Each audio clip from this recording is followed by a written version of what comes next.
This is Echoes of History, where the past still speaks. There might be something seriously off about the way we've been taught to see the history of the Americas. It's not that everything we've learned is completely wrong. It's more about what we were never told, the silent pieces, the overlooked traces, the mysteries that were never really closed. For centuries, ancient America has been painted as a wild, isolated land that only became civilized when Europeans arrived. But what if that's just the tip of the iceberg? What if the civilizations that once lived here had knowledge, technologies, and complex social systems we still can't fully explain today? Could it be that the history we think we know is just a thin chapter from a much bigger, hidden story? Even timelines we thought were set in stone, like the idea that Homo sapiens only arrived in the Americas around 13,000 years ago via the Bering Land Bridge, are starting to crack.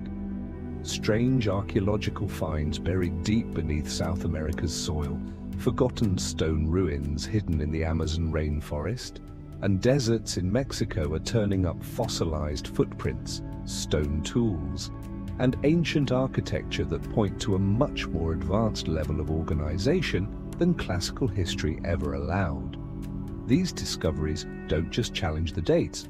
We're starting to see signs of lost, prehistoric civilizations that vanished without a trace, leaving behind only silent ruins and unanswered questions. The story of ancient America didn't begin with the Maya, the Inca, or the Aztec. It may go back much, much further, beyond the timelines that traditional archaeology has accepted.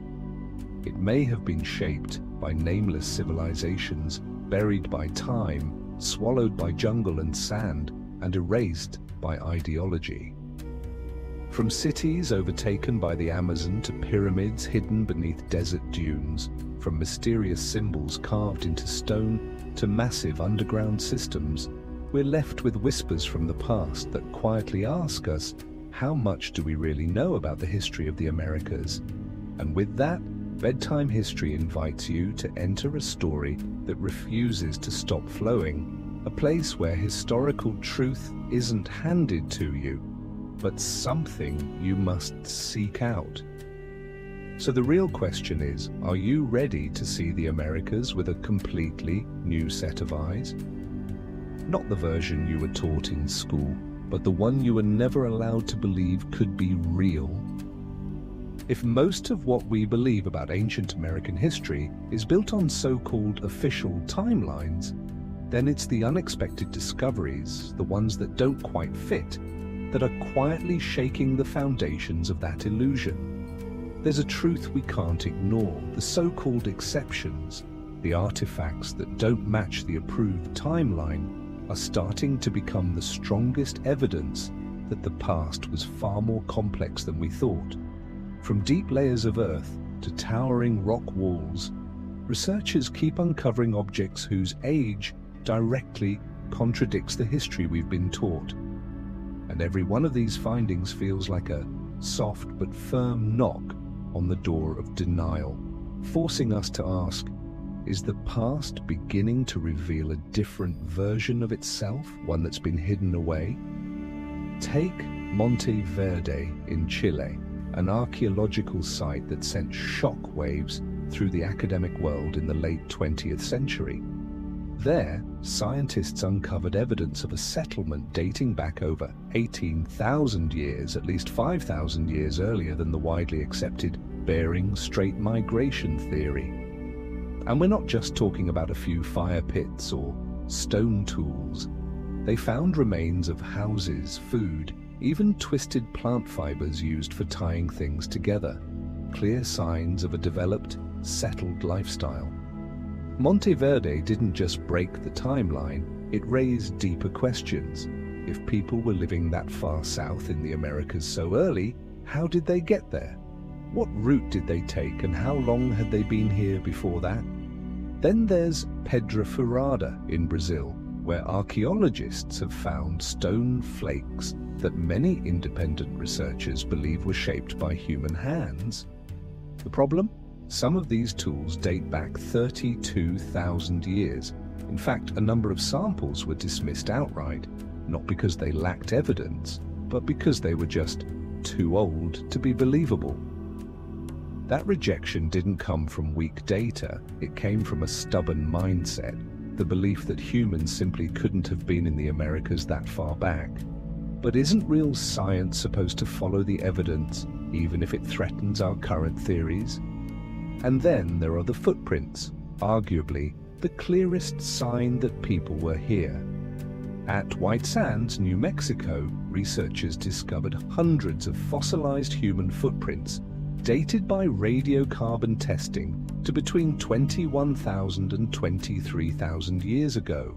These prints are embedded in ancient sediment, right alongside tracks of Ice Age animals like mammoths and giant ground sloths. And this isn't just one isolated print, it's a trail, a sequence of human movement, like a group walking across soft earth, only to be buried by time and now slowly returning to the light. If we're willing to look at these findings without bias, they force us to rewrite the opening chapter of human history in the Americas. Not only do we have to push back the date of arrival, we also have to rethink their capabilities. How were they organized? How did they travel? And is it possible they belong to civilizations we've never even heard of? Artifacts like spear tips, pottery shards, even metal tools have been found buried so deep that they don't match any known period of confirmed civilization. And often these objects aren't discarded because they lack evidence.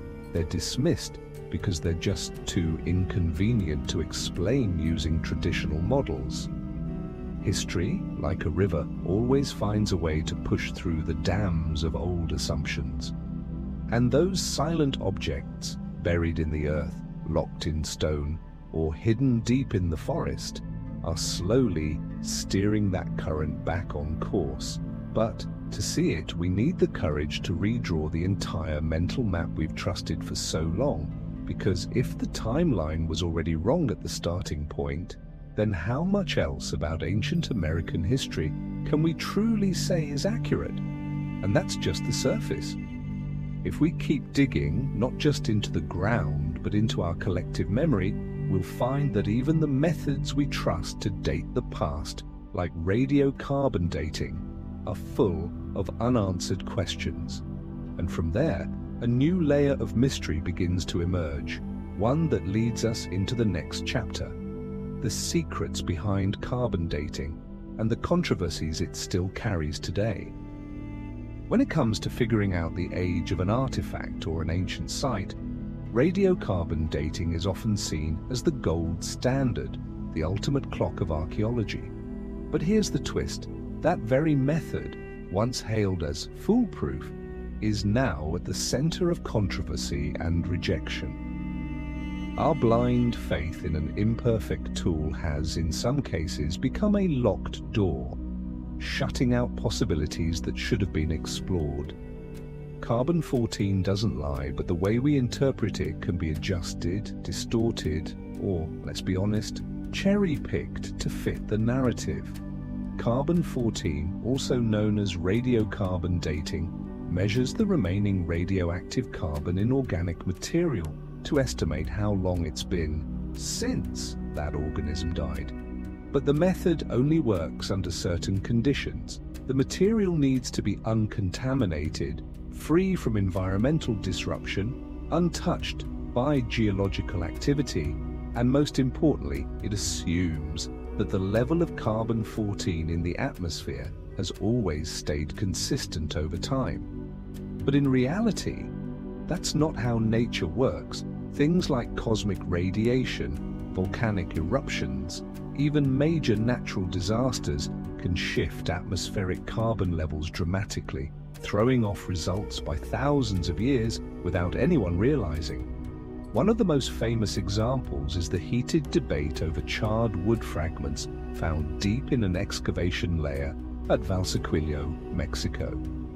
The first round of radiocarbon testing dated the samples at an unbelievable 250,000 years old, an age completely incompatible with the accepted timeline of human presence in the Americas. That result was immediately dismissed as contamination, or measurement error, despite no solid evidence to support those claims.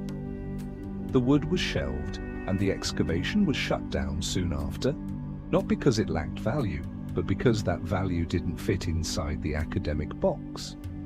At Pedraforada, mentioned earlier, a series of stone artifacts were found buried in ancient layers that could date back over 32,000 years.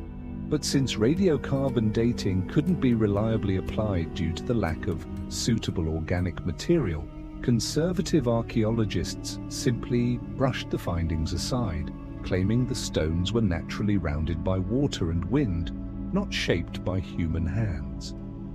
The rejection didn't come from contradictory evidence, it came from a method that couldn't be applied neatly. That's a problem worth pausing on. Even stranger in some cases, samples taken just inches apart at the same site have come back with age estimates that differ by tens of thousands of years. This doesn't just raise questions about accuracy, it casts doubt on how consistently the data is being interpreted. Is it possible that this ambiguity is being swept under the rug just to keep history from getting too messy?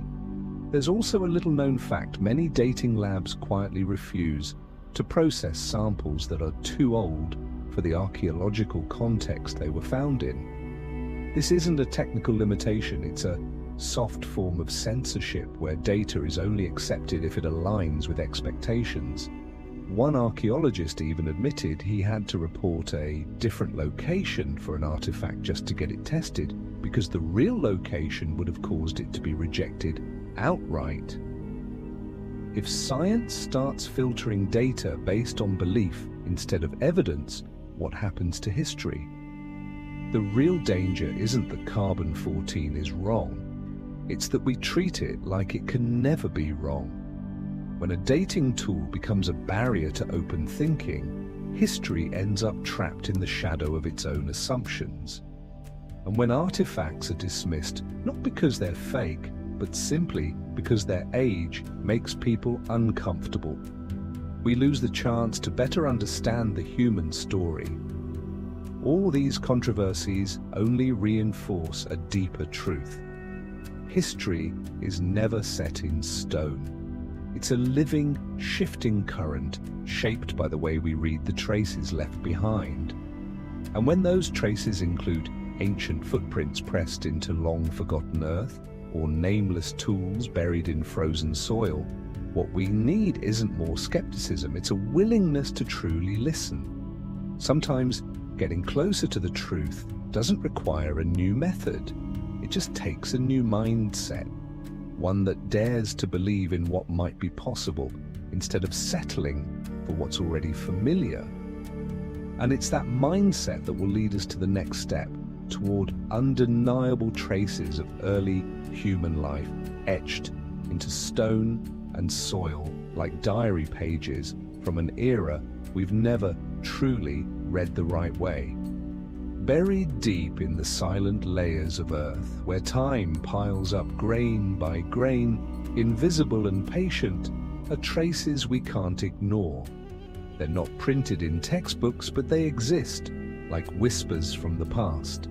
Fossilized footprints, forgotten stone tools, strange nameless structures, they all seem to invite us to look at the history of the Americas through a different lens, one free from assumptions.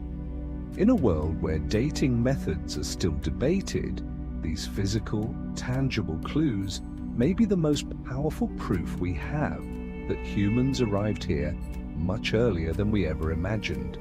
At White Sands, New Mexico, hundreds of ancient human footprints lie preserved in the Ice Age soil, layered alongside the tracks of mammoths, giant ground sloths, and extinct birds.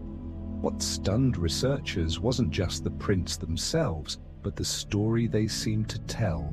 Children running, adults carrying toddlers, footsteps pressed deep into the ground as if people were moving quickly, crossing wet terrain thousands of years ago. Radiocarbon testing of the seed layers above and below the footprints dated them to somewhere between 21,000 and 23,000 years ago, a number that blows past every prior theory about when humans first set foot in the Americas. And it's not just there. In Nevada's famous Lovelock Cave, archaeologists uncovered stone tools, leather shoes, and signs of daily life, some artifacts possibly over 10,000 years old. Reports once mentioned human bones with unusually shaped skulls, but those samples mysteriously disappeared from public records without explanation. Some have even suggested that a race of giants once lived there, though that idea was quickly labeled native legend and dismissed. Still, the presence of finely woven baskets, obsidian arrowheads, and well-crafted blades suggests a technical skill that's hard to write off. Then there's the Topper site in South Carolina, where tools were found buried far deeper than the Clovis layer. Clovis being the culture long thought to represent the earliest people in the Americas, dating back around 13,000 years. But if the deeper tools really were made by human hands, that could mean pre-Clovis people were living there between 16,000 and 20,000 years ago, maybe even earlier. Instead of being embraced as a scientific breakthrough, though, these discoveries were met with skepticism, pushback, even outright rejection, simply because they didn't fit the existing framework. At Galt, Texas, a site once thought to contain only Clovis-era tools, recent studies uncovered an even older cultural layer beneath.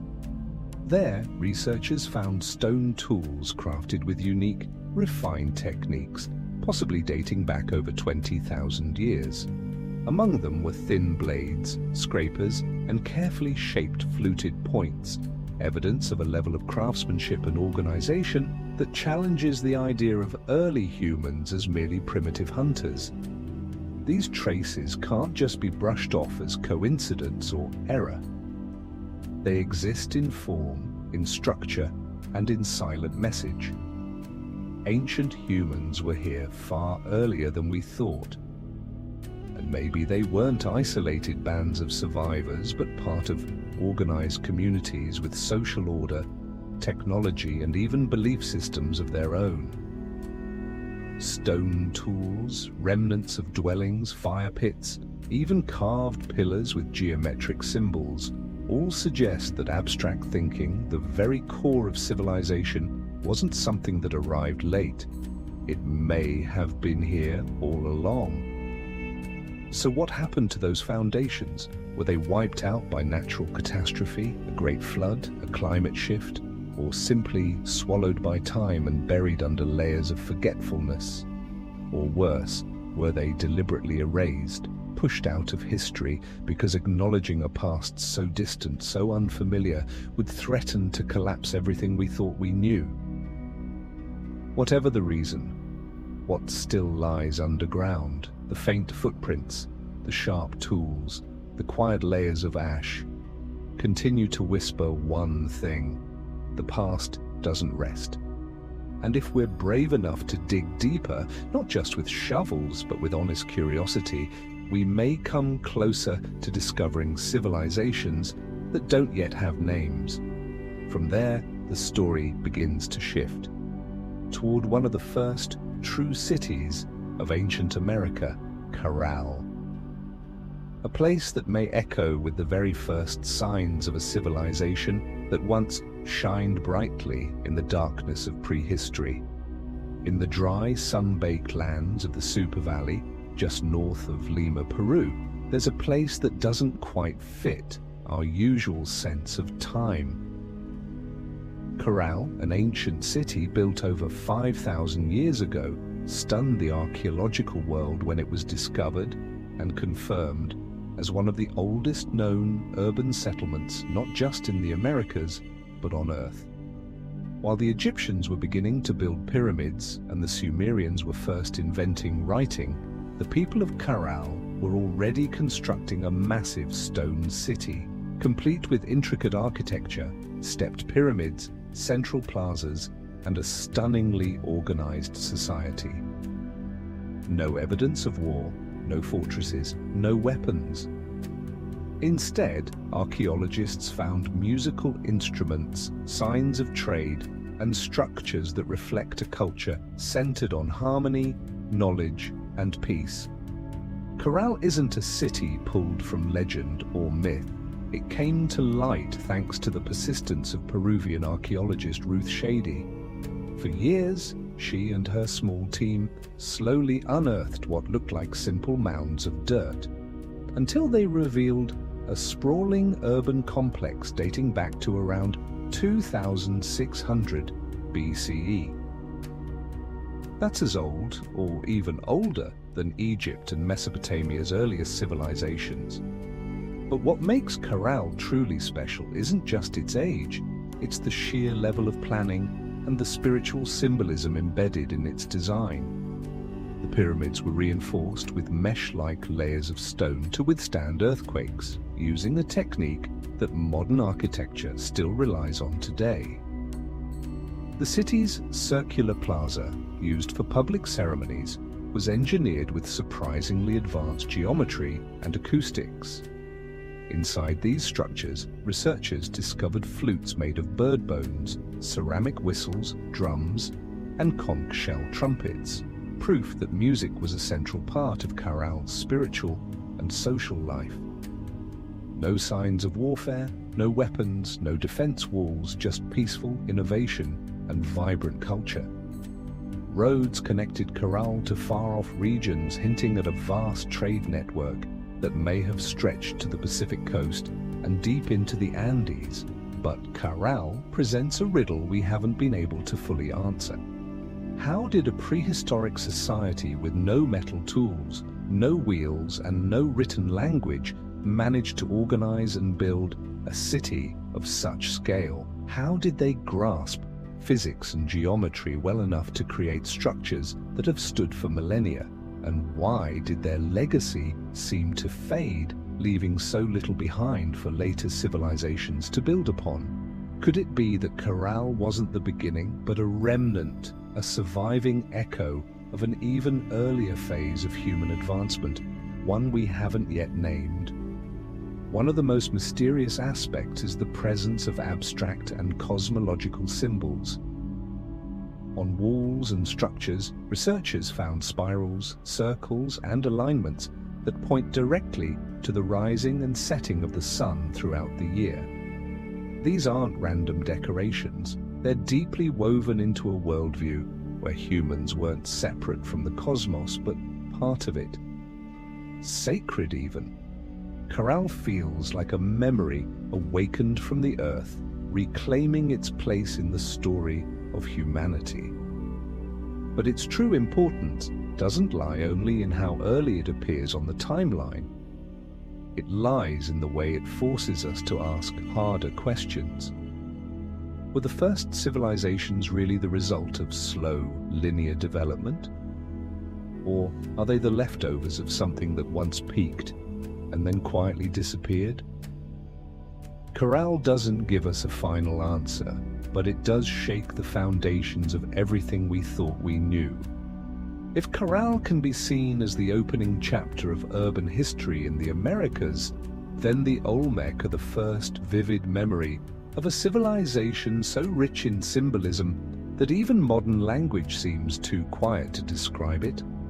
Along the lush, swampy lands of the Gulf of Mexico, what is now Veracruz and Tabasco, lie the remains of a mysterious society that rose to greatness, then vanished like a ghost swallowed by the jungle. The name Olmec, given by modern archaeologists, means rubber people. But it's the traces they left behind that truly force history to take a second look. The Olmec left behind no written chronicles, no carved timelines.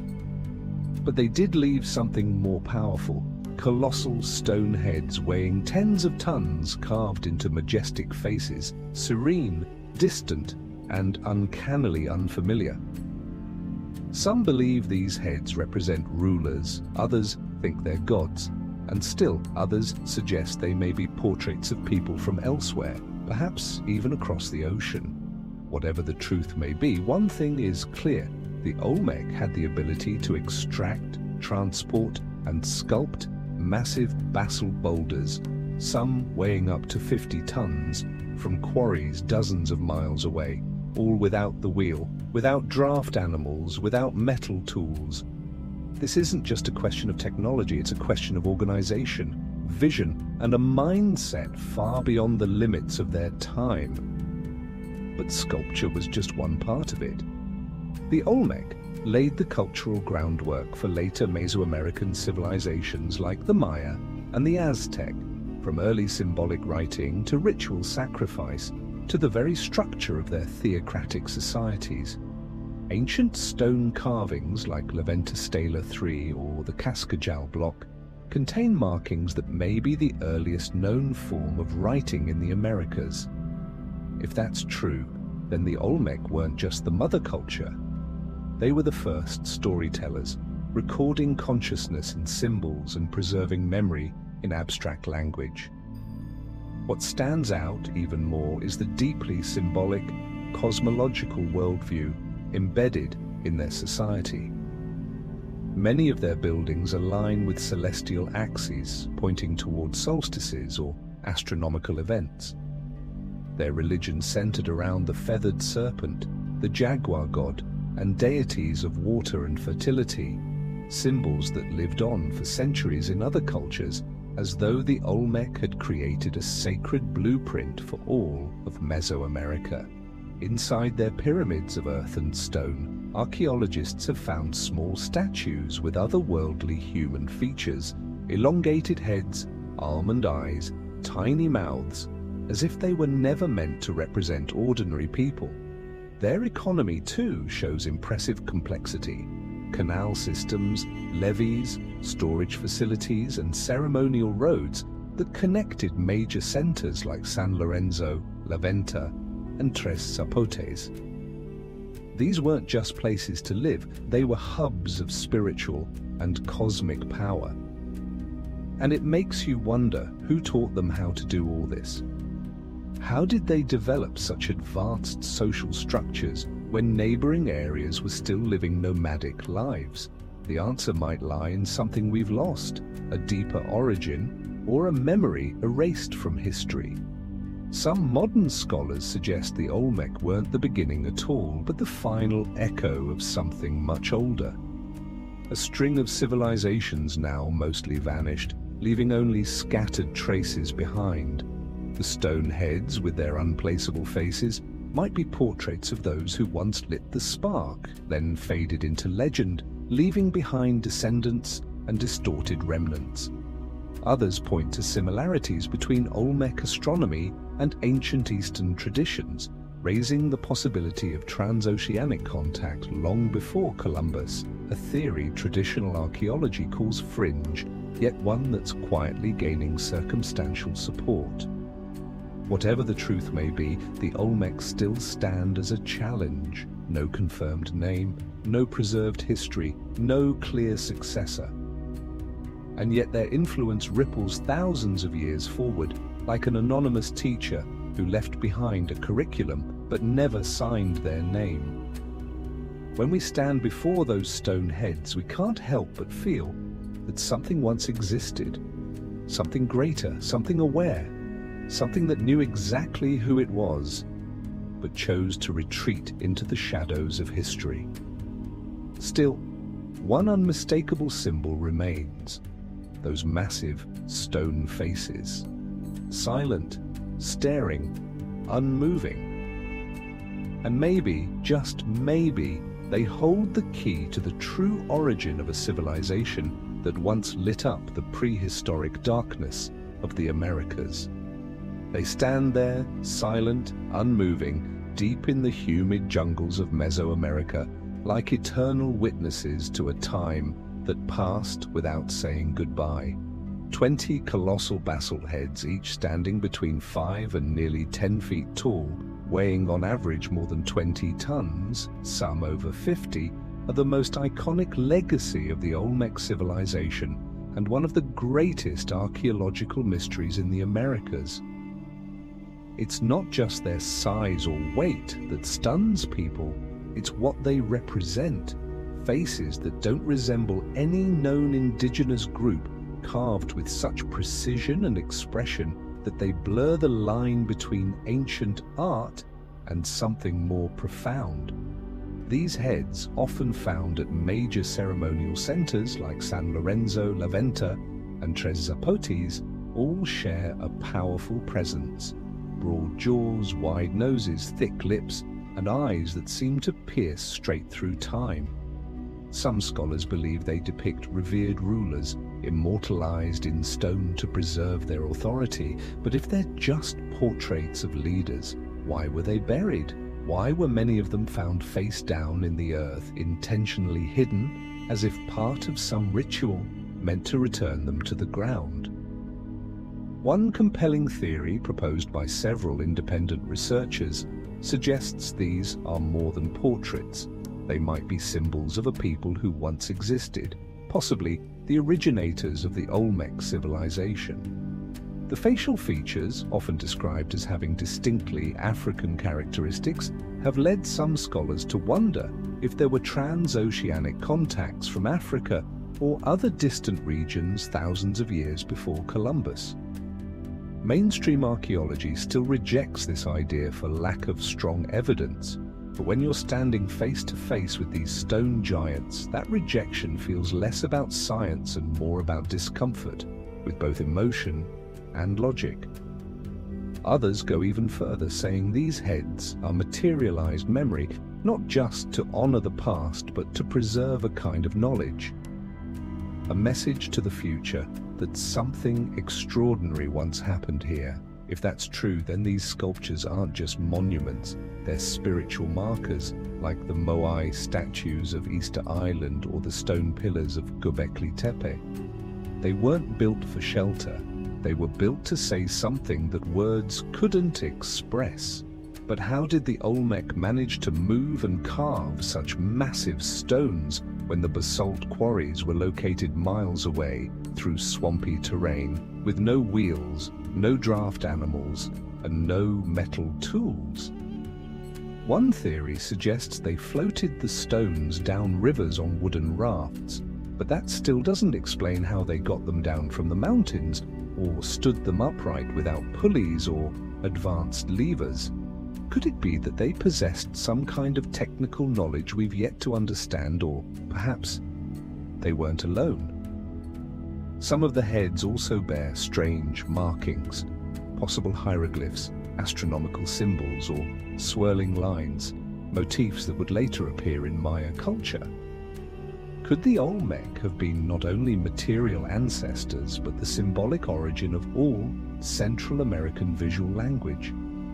And if these heads were part of a kind of stone library, can we decipher something from their gaze, their placement, or the rituals that once happened around them?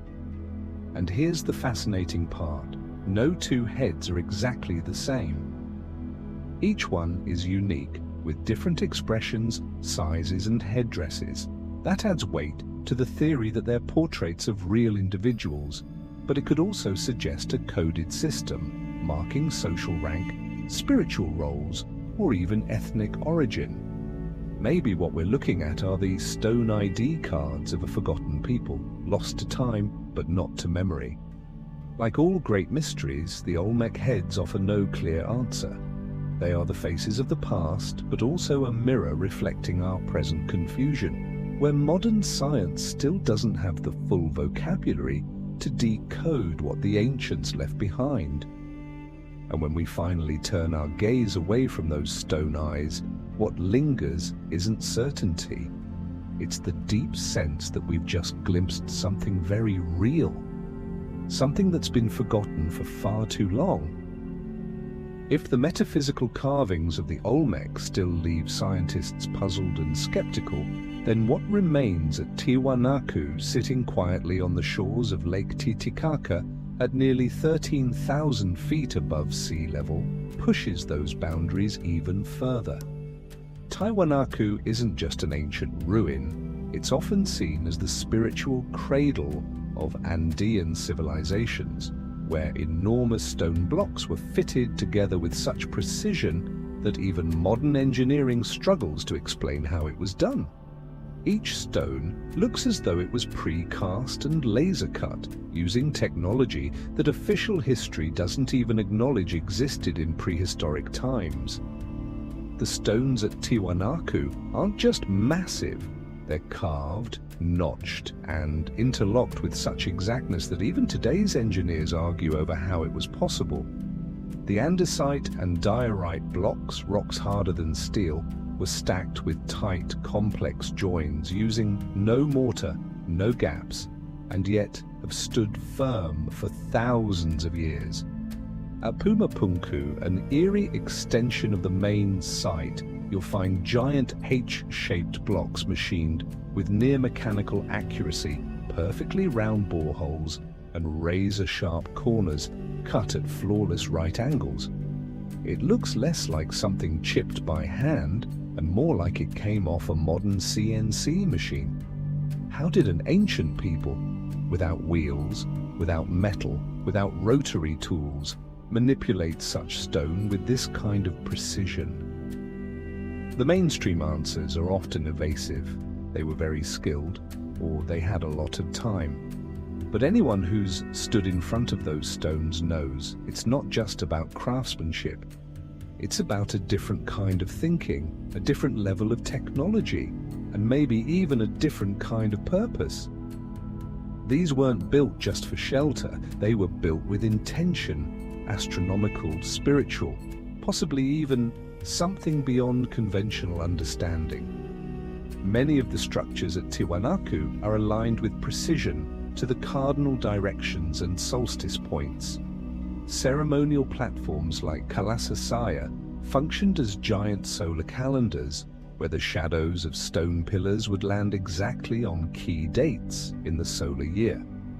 This means the builders weren't just casually observing the sky, they deeply understood the motion of the cosmos. For a prehistoric culture, living in a harsh, high-altitude environment, to design architecture in perfect harmony with the universe, that's not an accident. But the mystery doesn't stop there. Some theories suggest Tiwanaku might once have been a port city, complete with stone docks that still bear marks of water erosion. The strange part? Lake Titicaca's shoreline today lies miles away, and the elevation has changed significantly. If that theory is correct, then either the geography and water levels of the region have shifted dramatically since then, or Tiwanaku was built long, long ago, possibly even before the end of the last ice age.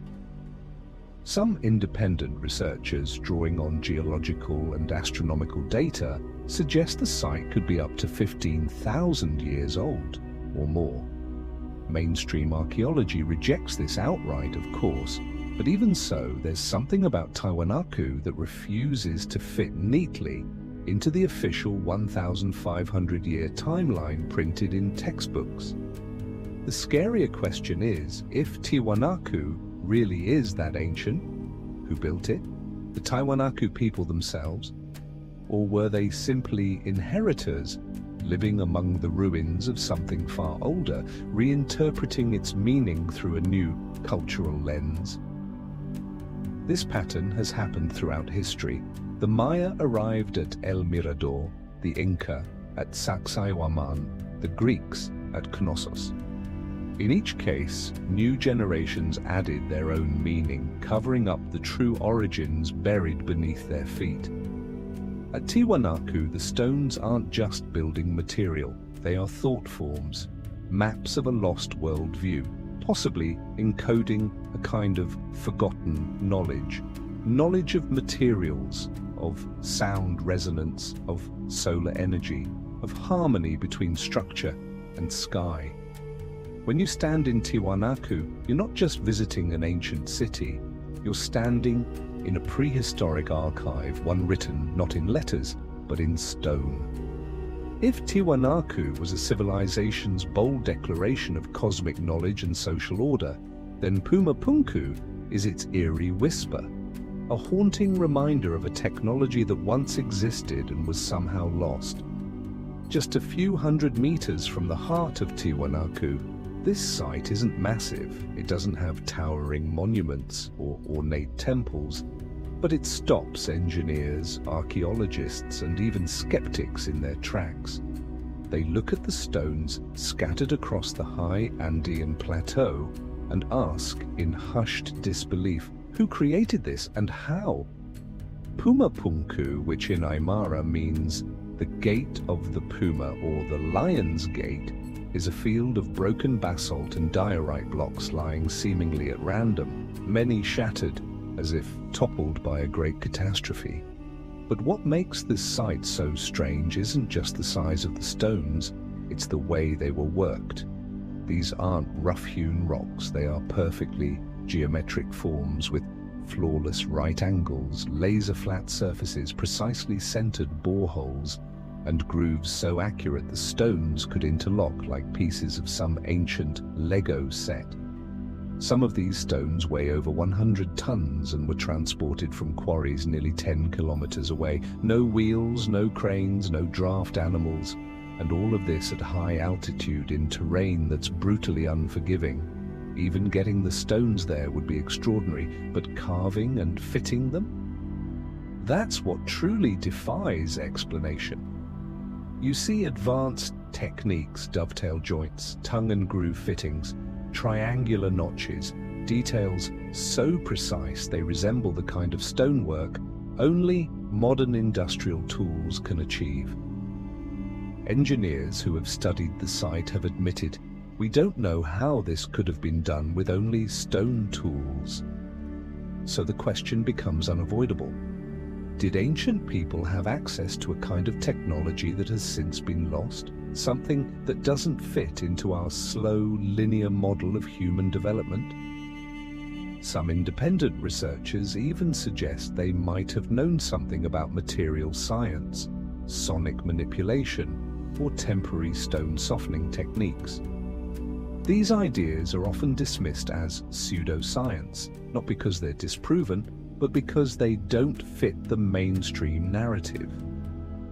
The deeper you study Pumapunku, the more it starts to look like an engineering complex, not a religious temple.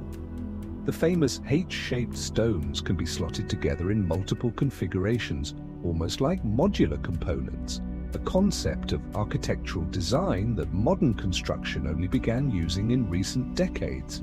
Other clues like buried drainage channels, sunken pillars, and underground systems hint at some kind of hydraulic or mechanical function that once existed here and then vanished without explanation. Some have proposed that Pumapunku wasn't a temple at all, but a sort of stone laboratory, a place where ancient builders or engineers experimented with joint systems and architectural concepts, just like we use CAD software and 3D models today.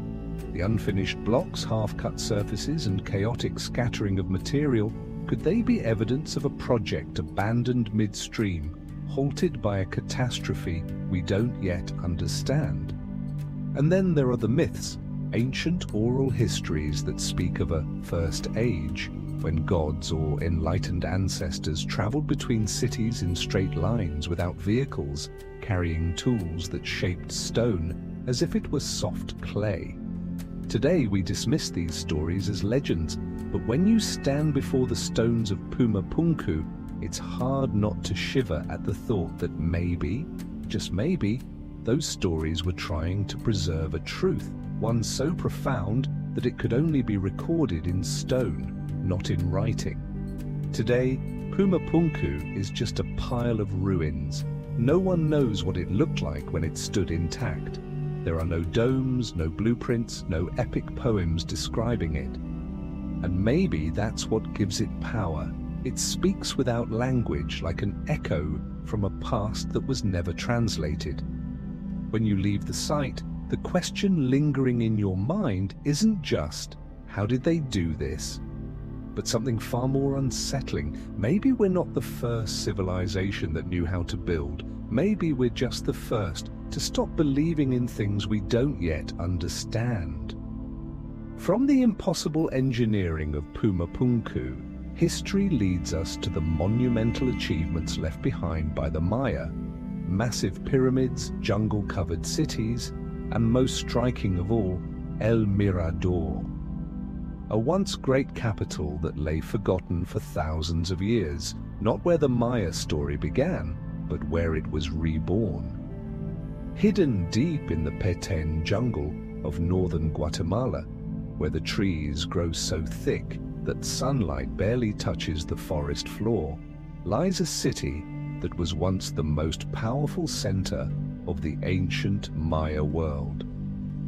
A city so thoroughly erased from memory that not a single legend, myth, or historical record from the Maya's descendants ever mentioned its name. El Mirador, the lookout, wasn't rediscovered through myth or ancient texts.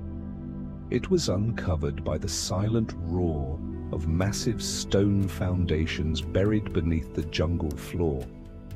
Without satellite imagery and modern LiDAR scans, we might never have known that in the middle of this wild and uninhabited land once stood a city rivaling the scale and complexity of ancient Greece. El Mirador wasn't just a large city, it was an empire. From around the 6th century BCE to the 1st century CE, nearly a millennium before famous Maya sites like Tikal or Copan rose to power, El Mirador was the heart of a vast network of urban centers connected by massive man-made causeways called Sacbiog that stretched for miles across the dense rainforest. At its core were massive limestone pyramids rising like man-made mountains, none more impressive than La Danta, the tallest pyramid in all of ancient America. In sheer volume, it surpasses even the Pyramid of the Sun at Teotihuacan and even Egypt's Great Pyramid of Khufu. What makes El Mirador so mysterious isn't just the scale, it's the timing. While much of Mesoamerica was still in its early settlement phase, the people of El Mirador had already laid out a fully developed city with ceremonial axes, residential zones, central plazas, rainwater reservoirs, and even a sophisticated water management system. They used a construction technique that mixed lime with soil to prevent foundation sinking, perfectly adapted for the tropical forest environment and durable enough to last millennia. It reveals a level of geological knowledge, hydrological planning, and labor organization far beyond what scholars once thought possible for the pre-classic Maya period. And yet, El Mirador is missing from modern Maya cultural memory. No oral tradition speaks of it, no later documents mention it. An empire that ruled over 1 million people, that built titanic monuments, simply disappeared from history as if it had never existed. Was it some deep trauma that led the Maya to forget? Or was the collapse so swift, so absolute, that no one was left to remember? Some recent studies suggest that El Mirador may have collapsed under the weight of its own success.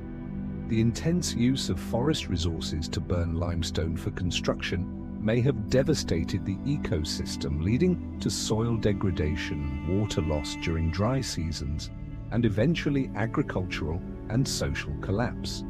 Even under this grim scenario, the people of El Mirador emerge as brilliant architects of complexity, master astronomers, and priest bureaucrats with extraordinary organizational skills.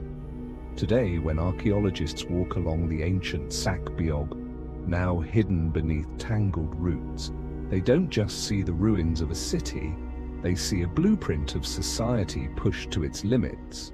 El Mirador becomes a symbol not just of what the ancients could build, but what they could lose when ambition outpaces sustainability. But perhaps the most important thing is this. El Mirador wasn't isolated. Many of the mythological symbols, architectural designs, and religious rituals found here later reappeared at other Maya centers like Tikal, Calakmul, and Palenque. It suggests that even though the empire collapsed, its ideas survived, carried forward like an ember, passed from hand to hand, quiet, enduring. Maybe El Mirador didn't vanish. Maybe it just changed form, living on in the cultural DNA of the civilizations that came after. When we look at the bas-reliefs carved with feathered serpents, twin suns, jaguar gods, and the earliest depictions of Kukulkan at El Mirador, we realize these weren't sudden inventions. They were nurtured from a much older source, one that late classic Maya culture inherited and elevated. And to truly understand that, we have to dive into the heart of Maya writing and timekeeping, a system so complex, modern scholars are still decoding it, line by line, symbol by symbol, like peeling back the layers of a universe written in time. Within the intricately carved stones and faded reliefs of ancient Maya temples lies something more valuable than even their pyramids or grand cities: the language of time. The Maya didn't just leave behind ruins, they left behind a mind-bending writing system and a calendar so precise it still stuns modern scientists. Their hieroglyphic script was so complex that it took scholars decades just to crack the basics. And their multi-layered calendar, so accurate it outperforms the modern Gregorian calendar, proves that the Maya weren't just builders of temples and ritual sites. They were abstract thinkers, pure mathematicians, timekeepers of a cosmic order. But one big question still hangs in the air. Who was the first to shape this symbolic system, to encode the rhythm of the universe into language? The Maya writing system doesn't look like anything else in the Americas. It wasn't just phonetic, it was deeply symbolic. It didn't just represent syllables or sounds. Each glyph could hold meaning, carry a visual symbol, or even express a metaphysical idea. These glyphs, some of them eerily sophisticated from the very earliest stages, didn't evolve slowly over centuries. They appear from the start as if fully formed. That's raised a serious question among researchers. Were these signs really invented by the Maya themselves? Or were they inherited, passed down from an earlier civilization like El Mirador, or even the Olmec, where the first seeds of symbolic writing may have been planted? One of the most debated pieces of evidence is the Cascajal block, found in what was once Olmec territory, dating back to around 900 to 1000 BCE. On its surface are repeated symbols and what appears to be structured linear writing. Many scholars believe it could represent a proto-script, possibly the earliest writing system in the Americas. But because it doesn't fit neatly into the accepted timeline, it's often left out of mainstream history textbooks. If the Cascajal block truly is a precursor to Maya writing, then we'd have to push the history of American scripts back by at least 1,000 years, and writing was just part of it. The Maya also developed a stunningly advanced calendar system with 3 interlocking cycles: the 260-day ritual calendar called Tzolk'in, the 365-day solar calendar known as Harb, and the long count, a continuous count of days that begins at the creation moment of the current world age. The mind-blowing part: the solar calendar is accurate to within 0.0002 days of the actual solar year, more precise than what we use today. And their understanding of celestial motion, Venus cycles, eclipses, planetary alignments, was so detailed it still challenges modern astronomy. And they did it all without telescopes, without star charts, without modern equipment. So how did they do it? Some researchers believe they didn't start from scratch. They inherited astronomical knowledge that had been compiled and preserved long before, possibly from a now forgotten culture, one that passed down its cosmic understanding through symbols, temples, and sacred geometry. That's why Maya glyphs don't just document events, they map the heavens. They record time not just in days and months, but in cosmic pulses, beats of the invisible universe. Surviving codices like the Dresden and Madrid Codex don't just record planting cycles or rituals. They predict eclipses, chart celestial events, and describe metaphysical moments linked to cycles spanning thousands of years. This wasn't the work of a superstitious people. It was the product of a holistic worldview, one where time wasn't linear but cyclical, where time connected the lives of humans, gods, nature, and the stars in one synchronized rhythm. So who was the first person to look up at the sky, see meaning in the stars, and decide to etch that meaning into stone, into bark paper, into temple walls? We don't know their name, we have no portrait of their face, but their fingerprints are everywhere. In the way the Maya wrote a day, a festival, a moon cycle, in how they aligned their temples to Venus, in how they believed the world doesn't end, it simply transforms. The Maya script and calendar, with all their astonishing complexity and systematic brilliance, weren't just tools of knowledge, they were symbols of collective memory, of a civilization's sacred desire to hold on to time, to treat it not as a passing thing, but as something divine.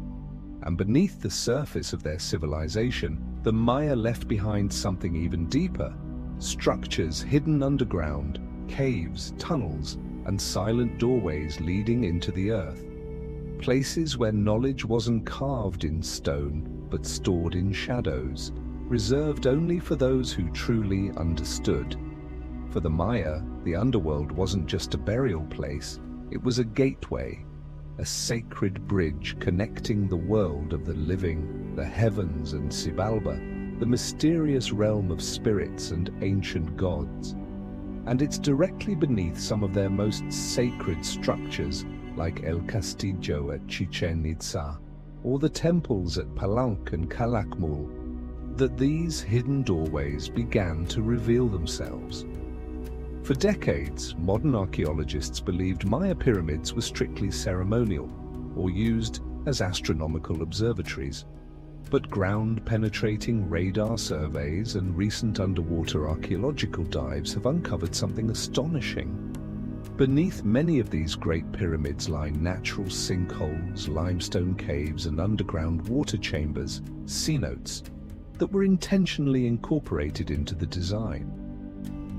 This wasn't random.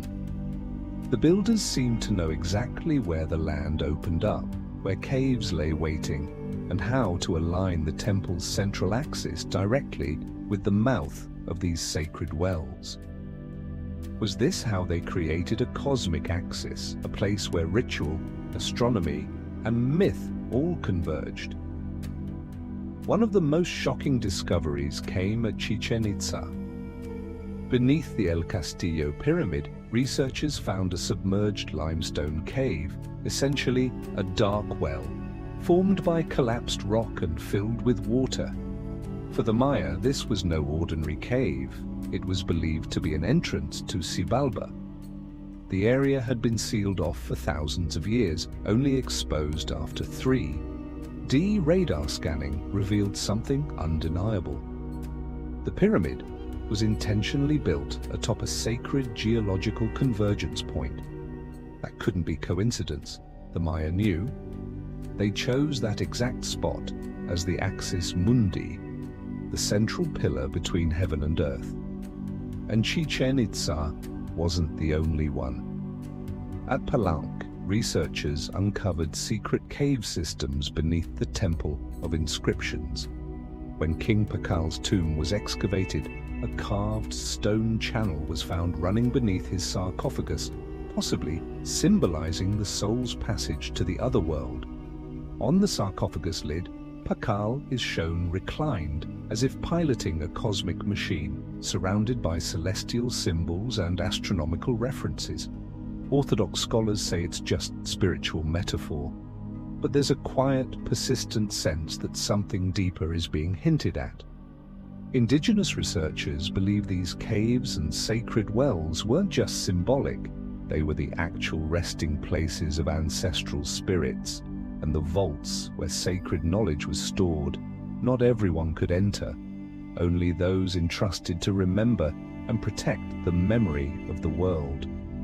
These chosen ones walked narrow stone corridors, passed through dark waters and echoed chambers, into sacred cavities where sound became music, and shafts of sunlight pierced the void only once a year, at the most sacred moment in the cosmic cycle.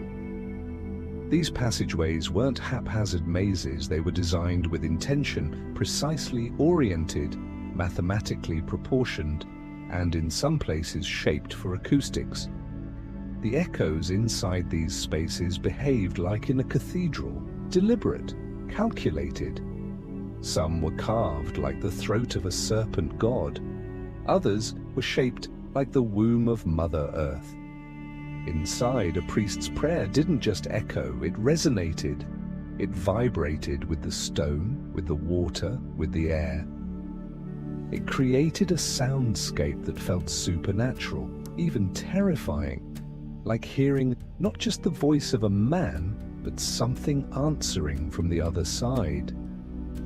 But maybe the real question isn't about how they built it, it's about what they hid. Were these tunnels made for walking or for hiding? Are there texts that were never meant to be brought to the surface? Symbols only meant to be seen by those who walked in shadow? And if so, why were these doors sealed shut, buried and forgotten? The answers don't come easily. But in the dim light of imagined torches, in the damp chill of ancient stone, you can feel it, that the Maya didn't just build on the surface of the earth, they built within the spirit. Their structures weren't just monuments to power, they were messages too sacred for words, meant only to be understood in darkness, an absolute silence. And it's down there, beneath the surface, where we encounter another sacred form, the cenotes. These deep, circular pools of water were more than just geological features to the ancient Maya. They were spiritual mirrors, portals to another world. To the Maya, cenotes weren't just wells, they were entrances, sacred doors to the underworld, still waters that reflected the sky, as if the heavens themselves had turned upside down and opened into the earth. Cenotes appear in incredible density across Mexico's Yucatan Peninsula, where underground rivers carve through the porous limestone, forming thousands of natural sinkholes, some of which stretch for miles through sprawling cave systems. And it's no coincidence that Maya pyramids and cities were often built near these sacred pools.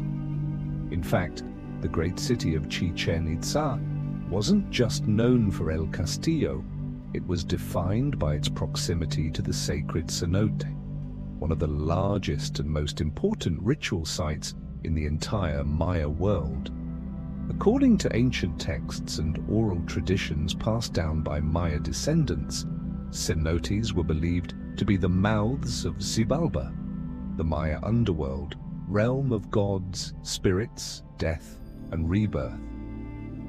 Each cenote was a spiritual gateway, a place where the soul could pass into the next world. During the most sacred rituals, the Maya offered treasures to these watery gates: gold, jade, obsidian, pottery, and sometimes people. Archaeological digs at the sacred cenote of Chichen Itza have confirmed this. Divers have recovered human bones, many of them children, alongside elaborate stone masks, jade necklaces, ornate ceramics, and effigies of gods. Were these sacrifices? Or perhaps more fittingly, gifts? offerings made to keep the universe in balance, to bring rain, fertility, and peace. But what makes cenotes truly mysterious isn't just the stories or the rituals, it's the cenotes themselves. Some are dozens of meters deep. The water is cold, crystal clear, and impossibly still. So still it mirrors the sky perfectly, like a doorway that doesn't open upward, but downward. Many are connected to vast cave systems so dark and silent, no light has ever touched them. Some even lead directly to underground chambers beneath temples and pyramids, suggesting that the Maya may have understood these spaces not just as spiritual symbols, but as architectural anchors, tying the earthly world to the one below. At Holtun Cenote, near the heart of Chichen Itza, researchers discovered deliberately paved stone platforms and carved columns, clear signs of underground ceremonial spaces. At Exlaka Cenote in Zibilchaltun, archaeologists found pottery vessels, god effigies, and even stone masks engraved with hieroglyphs. These weren't just water sources, they were shrines, places where humans once spoke to gods in silence. One fascinating and controversial theory suggests the Maya may have chosen certain cenotes not just for their geography but for their acoustics. When a voice is projected across the surface of a cenote, the echo resonates downward with an eerie, delayed reverb, creating a three-dimensional soundscape, much like the acoustic designs found at Tiwanaku or in European stone chambers. It's possible the Maya didn't measure the sacredness of a site with tools, but with spiritual sensitivity, a kind of intuitive knowledge we've long since forgotten. Today, science categorizes cenotes as geological features, but the Maya descendants still gather at their edges, lighting incense, casting marigold petals into the water, just like their ancestors did centuries ago. Because some truths aren't meant to be proven, they're meant to be remembered. Cenotes aren't just ancient wells, they're openings into the deeper layers of Maya thought, where the line between reality and symbol vanishes. If people once believed they could speak to the gods by standing at the water's edge and whispering into the void, maybe what they received in return wasn't a voice, but something else. A feeling, a knowing, a kind of wisdom that lives outside of words. And so, from the silent waters of the cenotes, where myth and memory meet, we move north into central Mexico. There, in a vast valley surrounded by mountains, rose one of the most mysterious cities in the ancient world. A place not built by the Maya, but no less powerful, no less grand, and no less unknown. Its name, Teotihuacan, the city of the gods. Teotihuacan, the colossal stone city at the heart of Mexico's Central Valley. When the Aztecs stumbled upon its towering ruins in the 14th century, they were so awestruck they named it the place where humans become gods. And that name, from the very beginning, carried a sacred weight, something distant, mysterious, and worthy of reverence. But here's the paradox: no one knows who built it. Teotihuacan didn't belong to the Aztecs. By the time they found it, the city had already been abandoned for more than 700 years. There were no legends, no names, no epics passed down through generations. All that remained was a meticulously designed city, dominated by a massive central boulevard stretching over 4 kilometers long, the Avenue of the Dead, lined with enormous pyramids, the Pyramid of the Sun, the Pyramid of the Moon, and the Temple of the Feathered Serpent, Quetzalcoatl. Surrounding them, hundreds of housing complexes, plazas, smaller temples, and underground passageways lost beneath the earth. The Pyramid of the Sun, second in size only to La Danta at El Mirador, is built from millions of tons of stone, all stacked without mortar. Its foundations are astronomically aligned with key solar events in the agricultural calendar. No written plans, no engineering records, and yet it still stands millennia later. Recent studies have revealed something even more intriguing. Beneath the pyramid lies a man-made cave, possibly a sacred ritual chamber, maybe even the spiritual heart of the city itself. And so the big questions remain. Who built Teotihuacan? When and why? Some theories date the city's origin to around 100 BCE, with its peak flourishing around the 3rd century CE. At its height, it may have housed between 100,000 and 200,000 people, making it larger than any contemporary city in Europe. But there's no record of a ruling dynasty, no ethnic name, no known language. Some say the Totonac were the builders. Others suspect an unidentified pre-Aztec group. And then there are those who whisper maybe it was a lost civilization, one we've yet to even name. What makes Teotihuacan even more perplexing is its astronomical precision. The city's main axis is tilted 15.5 degrees off true north, perfectly aligned with the setting sun during key agricultural and ritual days. The pyramids themselves appear to mirror the layout of Orion's belt, much like the pyramids of Giza in Egypt. This isn't just a symbolic resemblance, it extends into structural engineering, cosmological alignment, and ceremonial function. It's as if Teotihuacan, like Giza, was designed as a cosmic machine. Some independent researchers have proposed bold theories that Teotihuacan was conceived as a kind of ancient cosmic transit hub, a place where earth and sky, humans and divine forces could intersect. They point to the city's alignment with solar and lunar cycles, eclipse nodes, and even the natural electromagnetic fields of the Earth. Another theory suggests that a caste of priest engineers once lived here, people who understood how to harness energy from stone, water, and light to sustain the rhythms of society. A concept not unlike how the Inca later integrated flowing water into sacred rituals. Still, these are only fragments of a larger puzzle. The truth of Teotihuacan remains buried beneath layers of stone dust, behind sealed tunnels, in the blank eyes of weathered gods that still line the temple facades. The city doesn't explain itself, it doesn't tell a story, it simply stands like a memory too enormous to be written down. A place that was once alive with meaning, but now speaks only in silence. Beneath the worn stone steps of Teotihuacan, smoothed by centuries of wind, dust, and silence, lies a hidden world, an underground network of tunnels like the veins of a sleeping giant.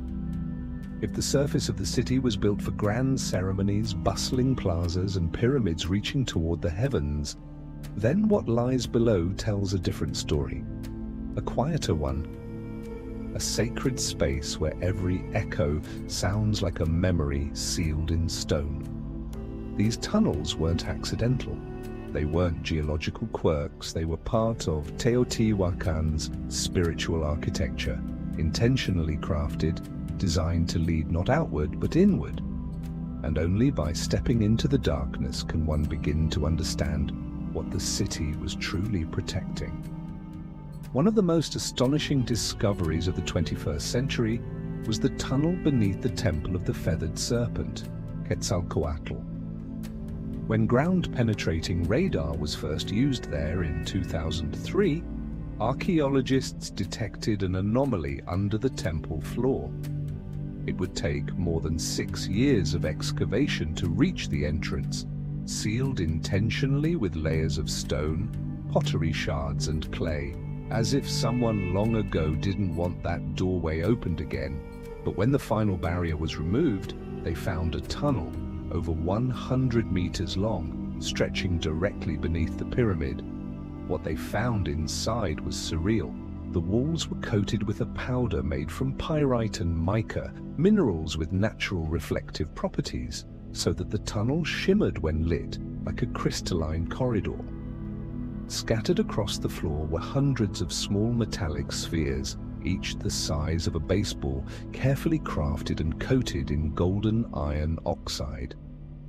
No one knows what they were for, but they weren't random decoration. Some believe they were part of a visual spiritual ritual designed to create intense emotional effects as firelight bounced and danced across the golden surfaces, giving the illusion of entering another world. At the end of the tunnel was a chamber carved like a sacred womb, what some have called the womb of the earth, a place where the soul might be symbolically reborn after death. Wall niches hinted at once holding effigies, offerings, or even human remains. But all had long since decayed or disappeared, and yet the energy of the space remained, dense, sacred, hard to describe, the kind of silence that feels alive, like something still lingering in the cold stone and damp air, refusing to fade. And this wasn't the only tunnel. Radar surveys have also detected hollow cavities beneath the Pyramid of the Sun, and even what may be a central axis, an underground road once connecting Teotihuacan's major temples. Many of these passages have collapsed or been sealed, but soil samples revealed traces of mercury, a rare, toxic element often associated with high-level rituals or ancient alchemy. In many old belief systems, mercury wasn't just a liquid metal. It symbolized the essence of spirit, the flow of energy between worlds. Some researchers stepping beyond conventional archaeology have asked, could these tunnels have functioned as consciousness chambers? A place where priest kings or initiates were led into deep meditative states, triggering altered perception, allowing them to access symbolic visions or even ancient knowledge. In pitch-black silence, with stable temperature, echoing acoustics and shimmering light, the mind slips into a trance with ease. Maybe this was where Teotihuacan's cosmic priests spoke with gods, or received messages without language. Knowledge passed not through words, but through experience. Like many sacred sites around the world, Teotihuacan may have been designed with a unified principle, aligning the human soul with the structure of the cosmos. In that sense, the tunnels weren't just physical, they were metaphors. They represented the descent, both literal and symbolic, a passage from light to shadow, from the visible world to the unseen, from the surface to the soul. And when you finally emerge from that darkness, stepping back into the blinding sun of the Mexican Valley, one thought lingers. Whoever built this place, they weren't just worshippers, they were philosophers of space, engineers of spirit, thinkers who understood the deeper mechanics of human consciousness and cosmic design. And maybe, just maybe, it's only when we stop seeing them as primitive and start seeing them as visionaries that we'll begin to understand why Teotihuacan still refuses to speak its builder's name. And as that question still floats unanswered, we're left wondering, were the Aztecs truly the heirs of Teotihuacan? Or were they later arrivals, adopting, mimicking, and stitching together fragments of a forgotten golden age that had already vanished from memory? There's something fascinating about how the Aztecs arrived in the Valley of Mexico. They didn't come as founders, they came like pilgrims, searching for something sacred. When they found Teotihuacan, it was already long abandoned. Grass grew tall over its stone steps, and the grand roads that once echoed with life had fallen into shadows. But instead of seeing it as a ruin, They saw it as something holy, a place where gods had once been born, where humans had become divine. They placed themselves into the cosmic story they believed had started right there. But were they truly the cultural descendants of the Teotihuacanos? Or were they just latecomers, awestruck by remnants far beyond their understanding? Aztec mythology speaks of Aztlan, a mythical homeland to the north, from which they began their divine journey southward. When they saw an eagle perched on a cactus, gripping a snake in its beak, they knew they had arrived at their destined place. That's where they built Tenochtitlan, their magnificent capital. And yet, in all those legends, there's a strange silence. None claim that they built Teotihuacan. They honored it, they worshipped there, but always as outsiders with reverence, even fear. They walked its worn staircases like visitors entering a temple of a long-lost god. Archaeologically, no evidence has ever been found linking the Aztecs as direct successors of Teotihuacan. The languages were different, the symbols, the social structures, completely distinct. Teotihuacan left no written records. The Aztecs had symbolic codices. Aztec architecture was defensive, brutal, deeply rooted in blood rituals. Teotihuacan's architecture, by contrast, evokes meditation, cosmic alignment, and silence. The difference isn't just chronological, it's philosophical. The Aztecs were about sacrifice, conquest, and divine mandate through blood. Teotihuacan seemed built for resonance with the universe, not for war. Still, the Aztecs drew deep inspiration from Teotihuacan. They imitated its architecture, borrowed its divine names, and built their own ceremonial centers aligned to the cosmos, just as the ancient city had. The god Quetzalcoatl, the feathered serpent, became one of their most sacred deities, though that figure may have originated as far back as the Olmec and was already central to Teotihuacan temples centuries earlier. The Aztecs weren't inventing, they were reviving the shadow of a world they barely understood, dressing it in new clothes of fear, power, and ritual. Many scholars even argue that the Aztecs didn't fully grasp what they inherited. Like someone who finds an ancient melody and plays it by ear, they repeated rituals, rebuilt symbols, but didn't have the original song. Instead of cosmic harmony, they called the gods with blood. Their sacrifices grew more violent, more theatrical, as if trying to wake a sleeping world with a nightmare. That doesn't mean they lacked greatness. On the contrary, the Aztecs were master administrators, fearsome warriors, and brilliant city builders. Tenochtitlan was larger and more organized than many European cities of the same time, but the spirit they inherited, if it was truly inheritance, was fractured. They stood atop a forgotten greatness, knowing it was sacred, but unable to unlock the door. Their power was tinged with tragedy, glorious, yet distant from its origin. And in repeating the past, the Aztecs wove themselves into myth. They made themselves the axis of the world, the center of the sun's turning. But history, never one to obey myth, cut their story short. A fatal encounter with a new world from the east, armed with steel and gunpowder, ended the Aztec Empire swiftly and brutally. The empire that offered blood to keep the cosmos spinning was, in the end, swept away by a tide they couldn't control. Still, to truly understand them, the light and the shadow, we must look deeper into their sacrificial rites. These weren't just acts of violence, they were a cosmic bargain, a sacred contract between mortals and gods. In that space, we'll begin to see why they believed the sun needed blood, and why they feared that without it, life itself would stop.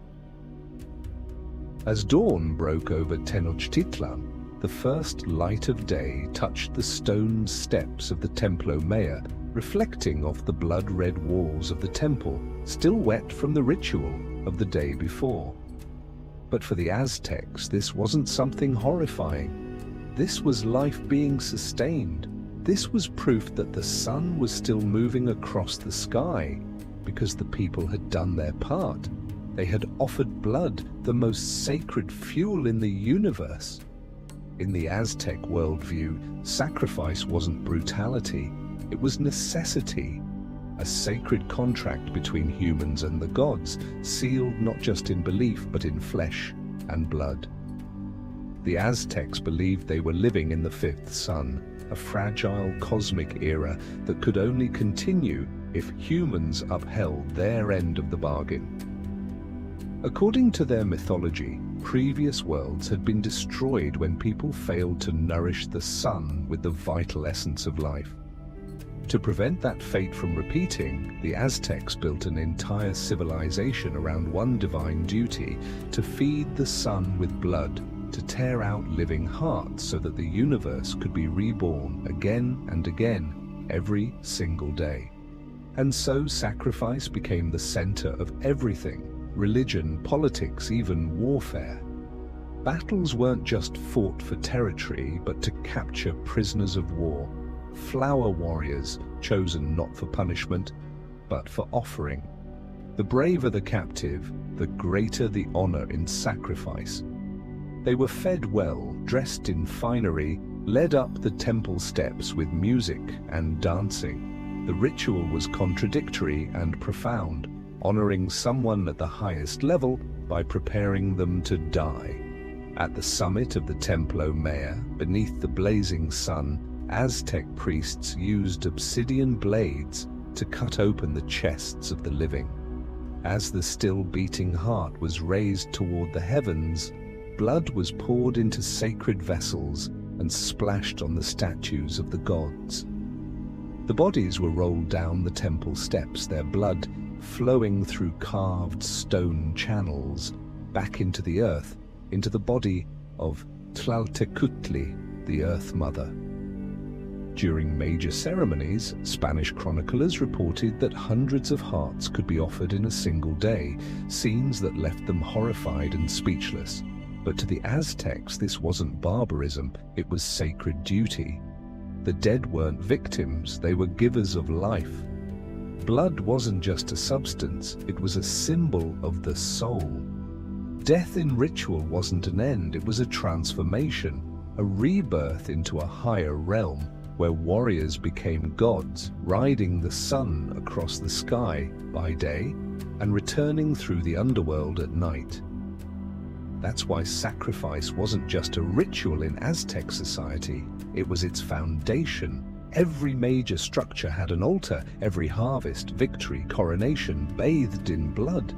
Even the sacred ball games where the winner, not the loser, might be offered to the gods, or the most beautiful, most gifted individuals in society, chosen to live a year as divine embodiments, only to be killed on their destined day.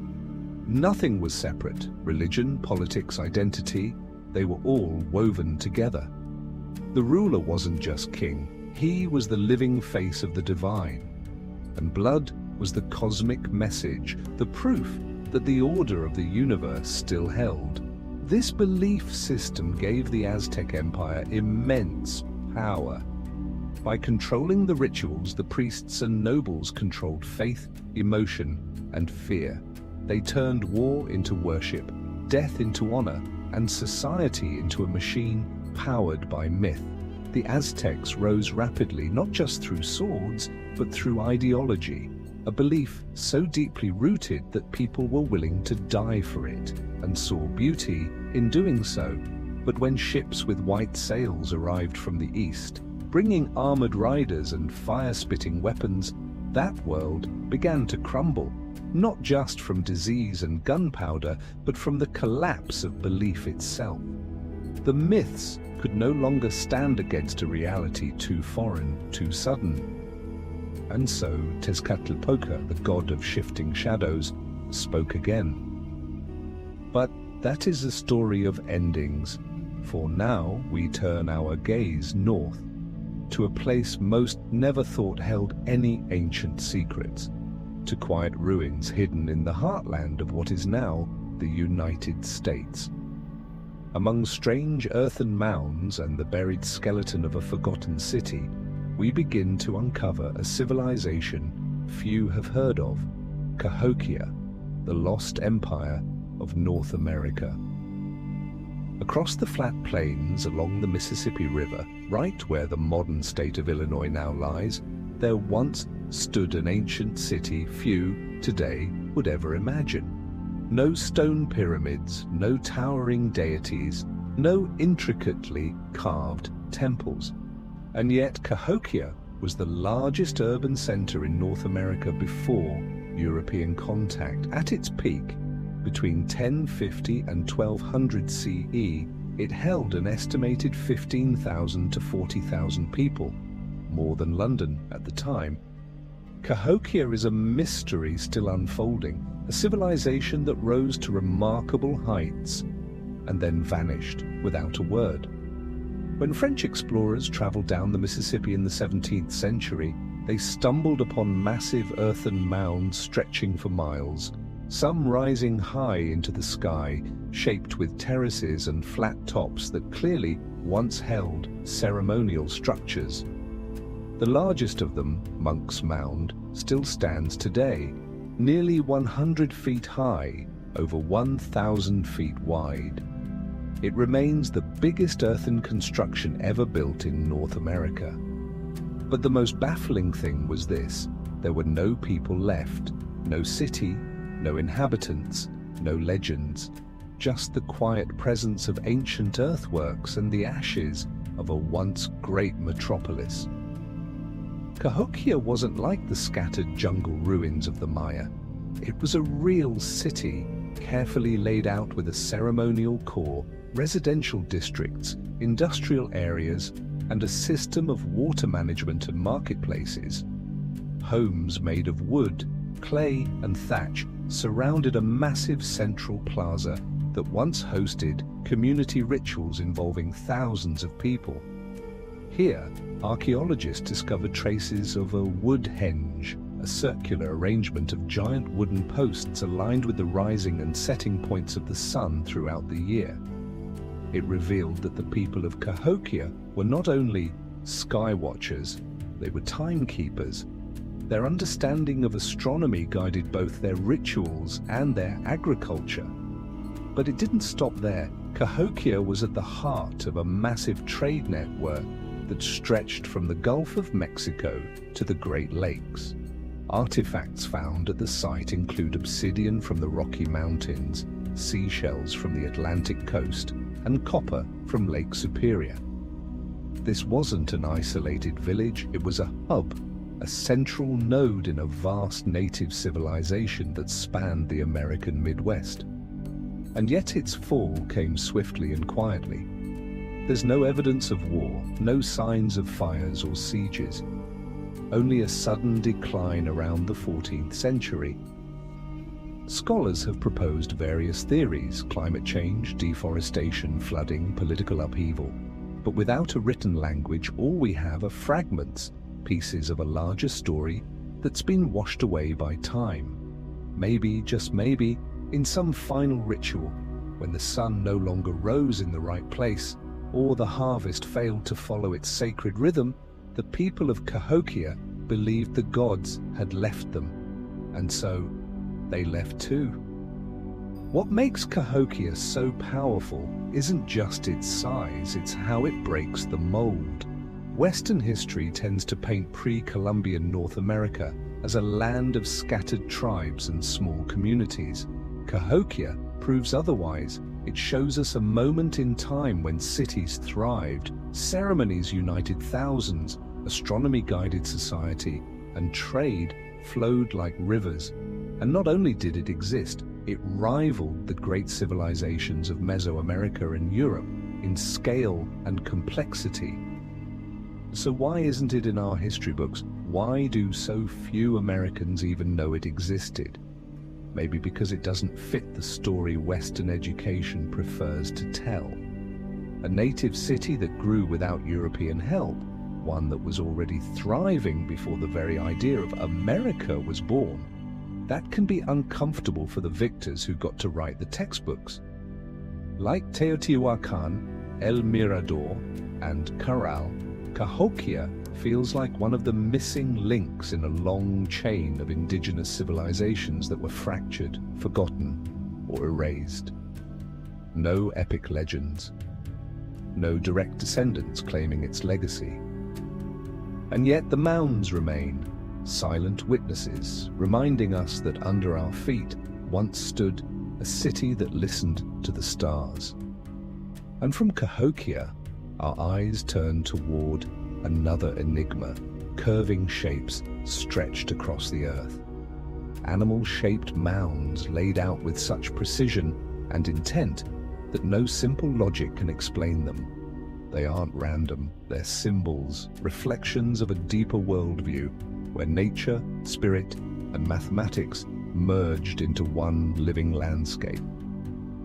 Scattered across the green hills and winding rivers of the American Midwest, from Iowa to Wisconsin, Minnesota to Ohio, lie thousands of strange mounds. At first glance, they look like nothing more than gentle bumps in the earth. But when seen from above, a different picture emerges. The shapes are clear: birds, bears, turtles, snakes, even creatures that defy identification. These are the effigy mounds, animal-shaped earthworks built more than 1,000 years ago by ancient peoples whose symbols still speak to us, even though their voices are long gone. To this day, they remain one of North America's greatest archaeological mysteries. Unlike burial or residential mounds, effigy mounds weren't meant to be lived on. They were made to be seen. From the ground, their full forms are invisible, but from the sky, or from the imagined flight of a spirit or a bird, their shapes become unmistakable. Sprawling animal forms drawn in soil across the landscape, which raises a staggering question. How did people without aerial views or satellite maps create these massive designs, only visible from above? Were they guided purely by intuition? Or did they possess a spatial awareness we've forgotten how to understand? Most effigy mounds range from 60 to over 300 feet in length. They were constructed over years, shaped from basket loads of dirt, clay, and stone, laid layer by careful layer using only tools made of wood and bone. Archaeologists believe they were built by woodland and Mississippian cultures between 500 and 1200 CE, the same era as Cahokia. But why animals? That question remains open. Some scholars suggest they represent a sacred map of the universe, a cosmogram. Birds for the sky, four-legged animals for the earth, serpents and reptiles for the underworld. Taken together, the mounds might symbolize a vision of the cosmos itself, layered across time and terrain. At Ohio's famous Serpent Mound, the great curving body of a snake stretches over 1,300 feet and aligns with astronomical events, solstices, eclipses, even the path of Halley's Comet. That kind of alignment isn't coincidence, it's cosmic memory written in Earth. Other theories say the mounds mark the presence of guardian spirits or ancestral totems, permanent symbols etched into the land in lieu of a written language. Without words, these people left behind images that would last: a turtle, a bird, a bear, so that future generations could look to the skies and see their ancestors in the shapes below. In some mounds, archaeologists have found human remains or simple burial items, clay pots, stone tools, but most contain nothing at all. These weren't necessarily tombs, they were spiritual messages carved into the ground. Many native communities today still share stories of sacred animals that dwell in the land, fly across the sky, or guard the rivers. For them, the effigy mounds are more than ancient art. They're places of communion, points where the physical world and the spirit world touch. The forms call upon the powers of the animals they depict, invoking protection, memory, and harmony. These were sacred ceremonies not held inside stone temples, but within shapes molded by earth and belief. What makes these mounds extraordinary is that they don't impress through size or grandeur. Their power is subtle. It lies in the quiet symbolism, in their cosmic alignment, in the way they link land and sky. They don't shout, they whisper. They speak in the language of shape, silence, and invisible bonds between humans, animals, and the stars. No inscriptions, no statues. And yet when you stand before a massive bird effigy precisely aligned with the sunrise, you understand these builders were anything but primitive. They were listeners. They didn't write history in ink. They wrote it in grass and soil. Sadly, many of these sacred mounds have already been erased, flattened for roads, farmland, or simply because no one realized what they were. Some are being preserved, but much has been lost. And with every mound destroyed, a part of indigenous memory vanishes forever, a letter from a book that was never written. From these looping symbols across the plains, we now travel farther southwest, to the red deserts cracked by heat and time. There, hidden among cliffs and canyons, lie one of the greatest unsolved stories of ancient America. Abandoned stone cities and cliffside dwellings, where an ancient people once lived, the Anasazi.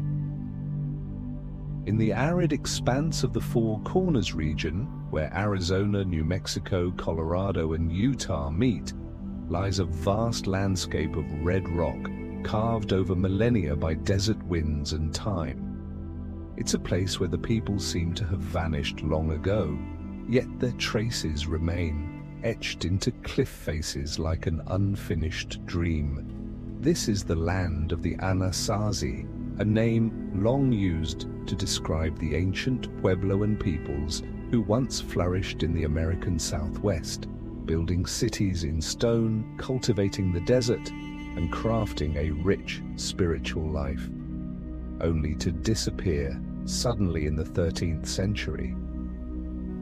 Their story is one of North America's deepest mysteries, a civilization that climbed to greatness, then stepped away without a word. Their legacy is scattered across the Colorado Plateau. In places like Mesa Verde, their homes are tucked into enormous rock alcoves, stone dwellings built into sheer cliffs. In Hovenweep, delicate stone towers rise from sun-bleached sandstone, each one hand-laid with precision. And at Chaco Canyon, the most complex of all, their ceremonial center still defies full archaeological explanation. They didn't use massive stone blocks like the Inca, nor cement like the Romans. Instead, they stacked finely shaped stones, layer by careful layer, into walls that have withstood centuries of harsh desert weather. Chaco Canyon, in particular, feels impossible. Its great houses contain hundreds of rooms, multi-story walls, and architectural alignments with the solstices and equinoxes. Wide ceremonial roads, some more than 30 feet across, stretch across the canyons, cut through ridges, run across mesas, defying the natural terrain in perfectly straight lines. No one knows exactly what they were used for, pilgrimages, processions, or symbolism, but their scale and precision suggest a level of social organization and engineering that far surpasses what we once imagined of the ancient Southwest. What's even more remarkable is how the Anasazi thrived in such an unforgiving land. With no rivers to rely on, they harvested rainwater, built reservoirs, and created terraced farms bordered by rock walls to retain moisture. They grew corn, beans, and squash, staples of survival, in soil most wouldn't dare to plant. Life here wasn't just endurance, it was adaptation, intelligent, sustainable, and deeply spiritual. Beneath their plazas were circular subterranean chambers called kivas, used for ceremonies, storytelling, and passing down sacred knowledge about nature, seasons, and the cosmos. Then around 1270, they left. The cities emptied, homes abandoned, watchtowers silent, the sacred roads swallowed by drifting sand. No signs of invasion, no epidemic, just quiet. Some theories point to drought, ecological collapse, or overuse of resources. Others speak of internal conflict, loss of spiritual cohesion, or a ceremonial withdrawal when a people believed their time had passed, and it was time to move on so that a new cycle could begin. What's most profound is this. The modern Pueblo peoples, descendants of the Anasazi, don't see that departure as a collapse. To them, it was a migration, a spiritual journey, a necessary step in maintaining balance with the land. They don't return to rebuild the old cities because their time has passed. The structures are not ruins, they're memories, like the earth exhaling. Modern eyes see disappearance. The ancestors may have seen transformation. The walls the Anasazi built don't tell the full story, but they echo something deeper. A way of living in harmony with harshness, a civilization both humble and wise. One that didn't try to dominate nature, but lived as part of it. That's why when you stand in Mesa Verde on the steps leading to a room long empty, and sunlight strikes the stone in exactly the same place it did 1,000 years ago, you fall silent. And from that silence, we move west again, into the heart of Chaco Canyon. This isn't just a ruin, it's a sacred center. A place where sun and moon cycles are carved in stone. A place that challenges us more than ever to ask, how much did the ancients know about the sky? In the parched highlands of New Mexico, where the desert meets the horizon like stretched hide, beneath a searing sun, there lies a canyon of stone. Quiet, sun-baked, and unlike anything else in North America. At first glance, Chaco Canyon might look like just a deep fissure between two mesas. But hidden within it is one of the most astonishing feats of ancient human intellect. An architectural wonder built not for defense, not even for daily living, but seemingly for something far more profound, to speak with the cosmos. Over 1,000 years ago, the ancient Pueblo people created something extraordinary here. What remains still puzzles archaeologists and astronomers alike. Who built Chaco Canyon? And how did they come to understand the sky with such depth? At the center of the canyon stand the Great Houses, massive stone compounds like Pueblo Bonito, Chetroquetl, and Hungopavi. Each one contains hundreds of rooms, some rising up to 4 stories, crafted from sandstone and timber, carried from miles away. But more incredible than their size is their precision. These buildings are aligned perfectly with the rising and setting sun during solstices and equinoxes. Windows, doorways, and corridors were designed so that sunlight would strike specific points only on those transitional days, transforming the space into a kind of solar calendar built in stone.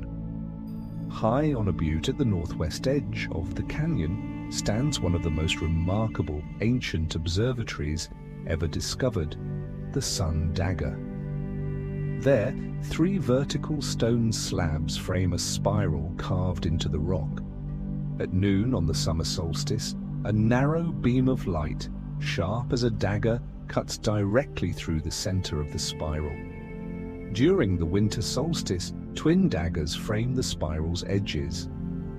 And on the spring and autumn equinoxes, the light perfectly kisses the rim. This isn't just art, it's mastery of light, shadow, and time in 3-dimensional space, They didn't have telescopes or clocks, just intuition, memory, and generational knowledge that outlasted ink. Researchers have since found that the entire architectural network of Chaco Canyon, its houses, its ceremonial kivas, even its walkways, are deeply tied to celestial movements. Some pathways align with the 18.6-year lunar cycle known as the Major Lunar Standstill, an event so subtle that even modern astronomers need years of data to track it. Was this a coincidence, or did the ancient Puebloans study the sky for generations, encoding what they learned into the very stones beneath their feet? Even more curious, Chaco wasn't a city in the typical sense. Despite the scale of the great houses, the number of full-time residents was relatively low. Most people lived in smaller villages nearby and only traveled to Chaco for special occasions.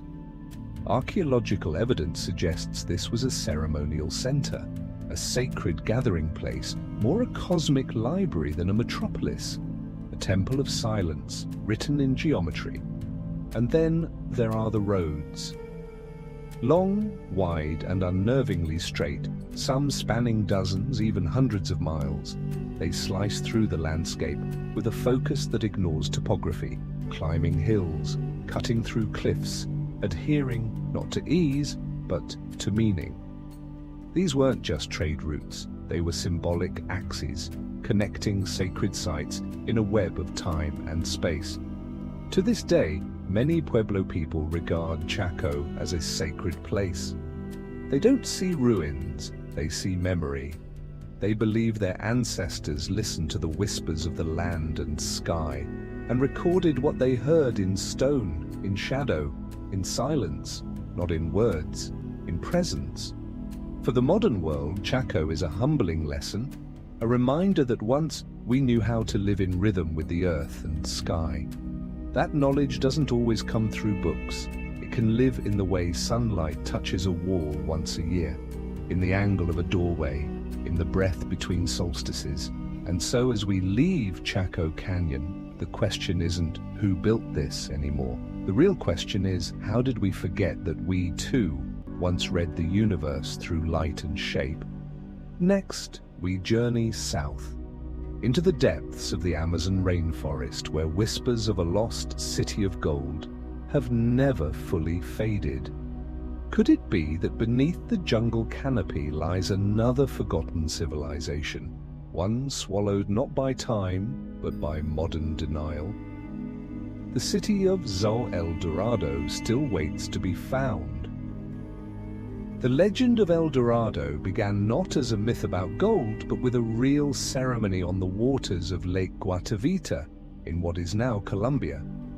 There, the leader of the Muisca people would be covered in gold dust, then paddled out to the center of the lake to offer treasures into the depths below. That ritual, dazzling, symbolic, profound, ignited the imagination of 16th century Europeans. Over time, the image of a gilded man gave way to something far grander, an entire city made of gold, then an empire, one that no one had ever seen, but many were willing to die trying to find. Spanish, Portuguese, English, and German expeditions plunged into the Amazon like moths into flame, driven mad by the promise of riches and power. Among them, no one stood out more than Percy Fawcett, the British explorer who became convinced that deep within the Brazilian jungle lay an ancient city he called Zed, a lost civilization of advanced architecture, complex social organization, and forgotten knowledge. Drawing from ancient texts, indigenous accounts, and an uncanny intuition, Fawcett led multiple expeditions. In 1925, he and his son vanished without a trace, leaving behind not answers, but a haunting possibility that the Amazon is not a wilderness of nothingness, but a forest that has buried something more complex than we've ever acknowledged. Almost a century later, modern technology is beginning to suggest that Fawcett might have been right. With the help of LiDAR, light detection sensors that penetrate thick tree canopy, scientists have revealed what the human eye could never see. Beneath the seemingly untouched forest lies a network of geometric structures, grids of streets, ceremonial plazas, circular earthworks, canals, irrigation systems, and even earthen pyramids, spread across the Amazon basin in dense concentration. These discoveries are rewriting everything we thought we knew. The Amazon, once believed to be a pristine, untouched wilderness, now appears to be a cultivated landscape, an engineered ecosystem shaped by human hands over thousands of years. Evidence suggests that millions of people once lived in these forests before European contact. Their communities were interconnected by rivers and roads.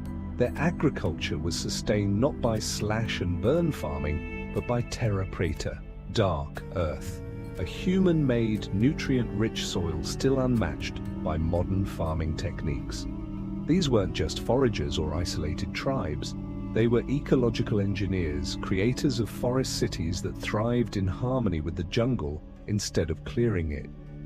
And perhaps it was these civilizations, cities, built not from stone and steel, but from soil, water, and trees, that became the real El Dorado, a city the Europeans never found, not because it didn't exist, but because they couldn't recognize it when they were standing inside it. Trained to look for towers, fortresses, and gold, they missed the softer architecture, where walls are made of vines and power flows through irrigation, not conquest. In that sense, El Dorado isn't a location, it's a misunderstanding, a mirror showing how we've defined civilization through our own narrow lens. The gold hunters never found it because they searched only for what could be held in their hands. But the true El Dorado, if it ever existed, was a place where culture merged with nature so completely that it vanished into the trees. Today, as the Amazon faces rampant deforestation, these newly discovered ruins are once again at risk, this time not from myth or greed, but from bulldozers and apathy. Once more, El Dorado slips from our grasp, not because it isn't real, but because we still haven't learned to see history differently. Maybe, one day, when we stop treating the forest as an obstacle and begin to see it as an archive, the clues will finally come together. But by then, will anyone still believe in a city not made of gold, but of knowledge?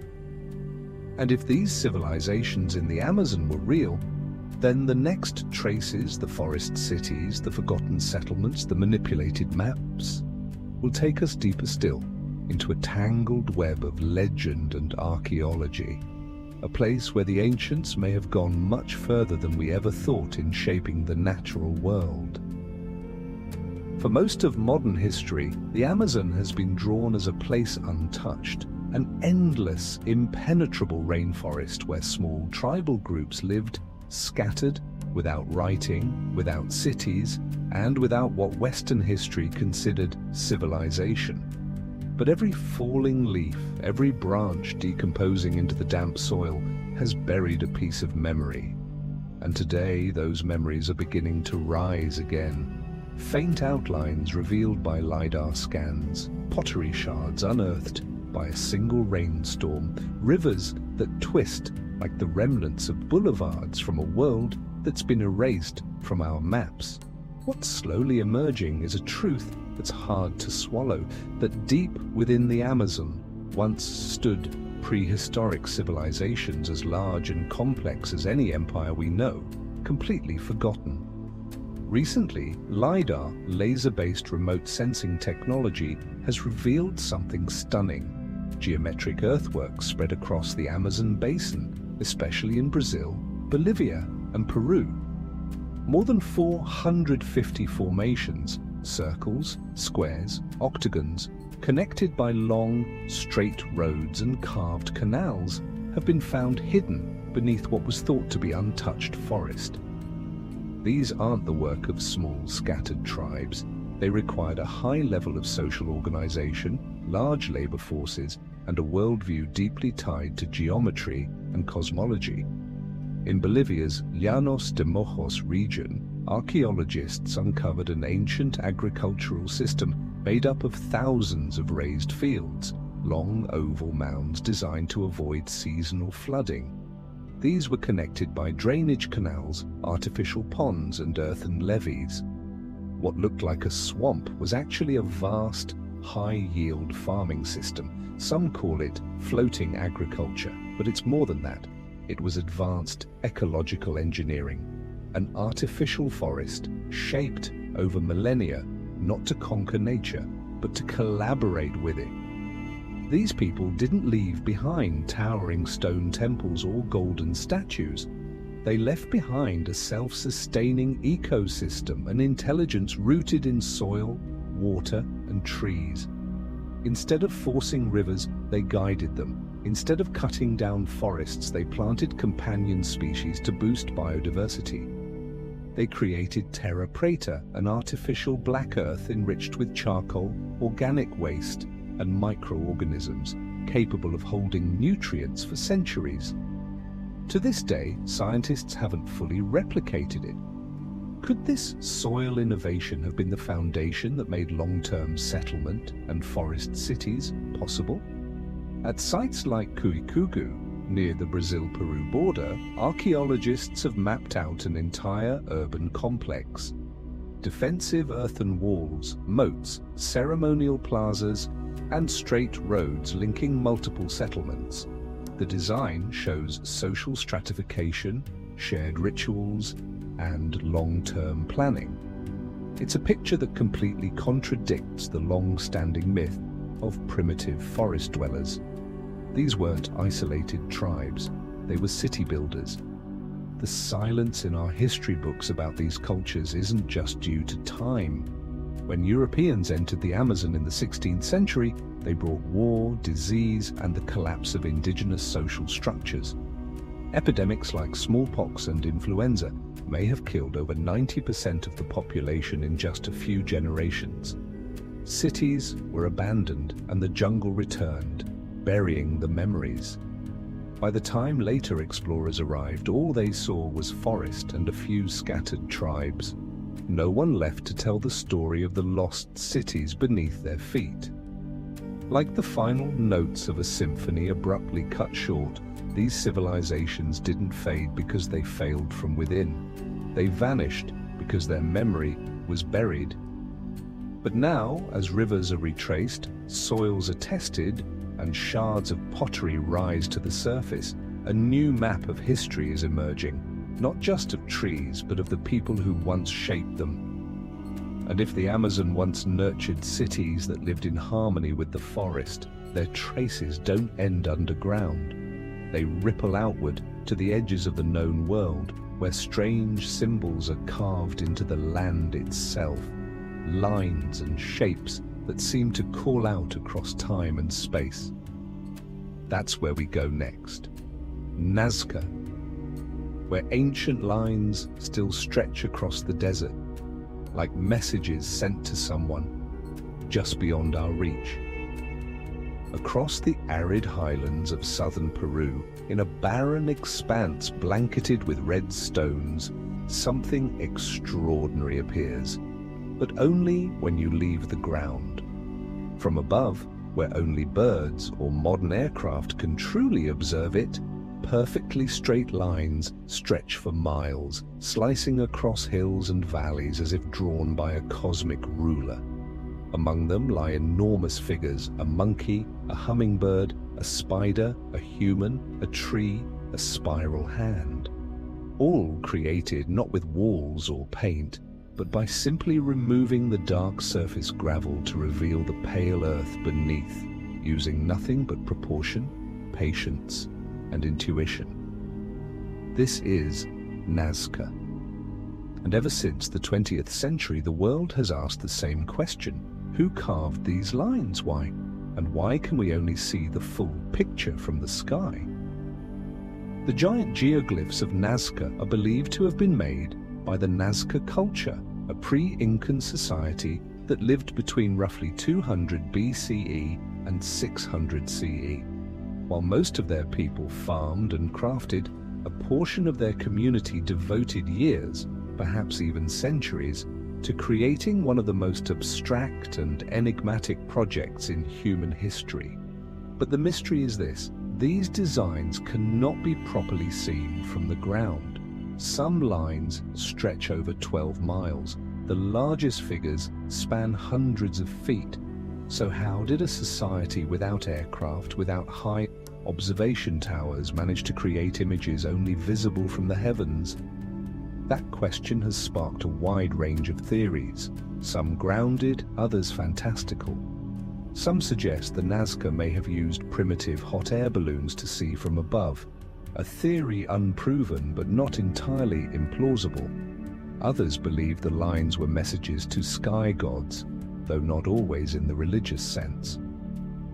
One of the most famous and controversial theories came from Erich von Däniken in the 20th century, who claimed the lines were landing strips for ancient aliens. While the scientific community has largely dismissed that idea, it continues to haunt the cultural imagination. But stepping away from the speculation and back into the realm of archaeology, researchers have begun to uncover more grounded and perhaps even stranger clues. Some geoglyphs align with constellations, others point directly to sunrise or sunset during solstices and equinoxes. Some seem to trace underground water sources or sit atop what were once sacred wells. It's possible that these lines and figures were never meant to be seen in the modern sense, but understood. A symbolic map where belief, astronomy, agriculture, and survival converged. The animal figures may have been ceremonial totems. The straight lines could have marked pilgrimage routes or ritual pathways for dry season ceremonies. In the harsh, arid environment of Nazca, rain was life, and rituals to summon it may have been at the very core of their religion. And here's the paradox: the harshness of the desert is exactly what preserved them. The region is so dry, so windswept, and so devoid of erosion that the lines remain intact, untouched by time. No paint fades, no structure collapses. Nature itself has protected this open-air manuscript, page after page, never turned. When you stand among them, there's no clear boundary between faith, art, and science. And perhaps that's what makes Nazca so haunting. We're facing a way of thinking that no longer exists, a mindset that didn't divide the world into categories. It didn't need explanations, it needed connection. Whether these lines were star maps, agricultural calendars, sacred roads, or messages to another world, Nazca remains a mirror, one that reflects back the limits of modern understanding. Because sometimes a straight line in the desert doesn't need to mean anything, it just needs to exist, to remind us that once, long ago, humans knew how to speak to the sky without saying a word. And now, from these mysterious symbols etched into the earth, we turn west, toward the towering cliffs that cradle one of the Inca civilization's highest cities, Machu Picchu. A place not only of breathtaking architecture, but of unanswered questions about intellect, engineering, and spirit, possibly passed down from cultures long before the Inca ever made their name. High in the soaring peaks of the Andes, where white clouds drift across sheer cliffs and jagged ridges, the stone walls of the Inca still stand, silent, unshaken, and defiant. No mortar, no steel, no modern machinery, just massive stones cut and fit together with such precision that not even a razor blade can slip between them.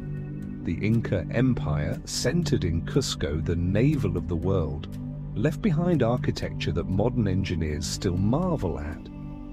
But what's even more astonishing than their technique is the worldview behind it, one where people, architecture, and nature were never separate, a world where stone seemed to breathe with the earth. The Inca called their empire Tawantinsuyu, the land of four quarters, stretching from modern-day Colombia all the way down to Chile, carved along the unforgiving terrain of the Andes.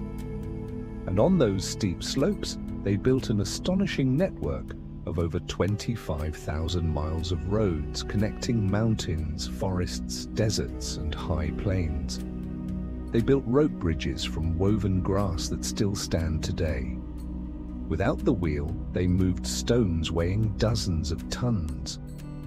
Without a written language, they recorded numbers and history using quipu, knotted strings carrying information.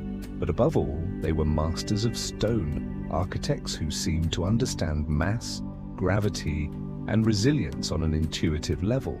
At Sacsayhuaman, above the city of Cusco, massive stones, some weighing over 120 tons, are fit together in a perfect jigsaw.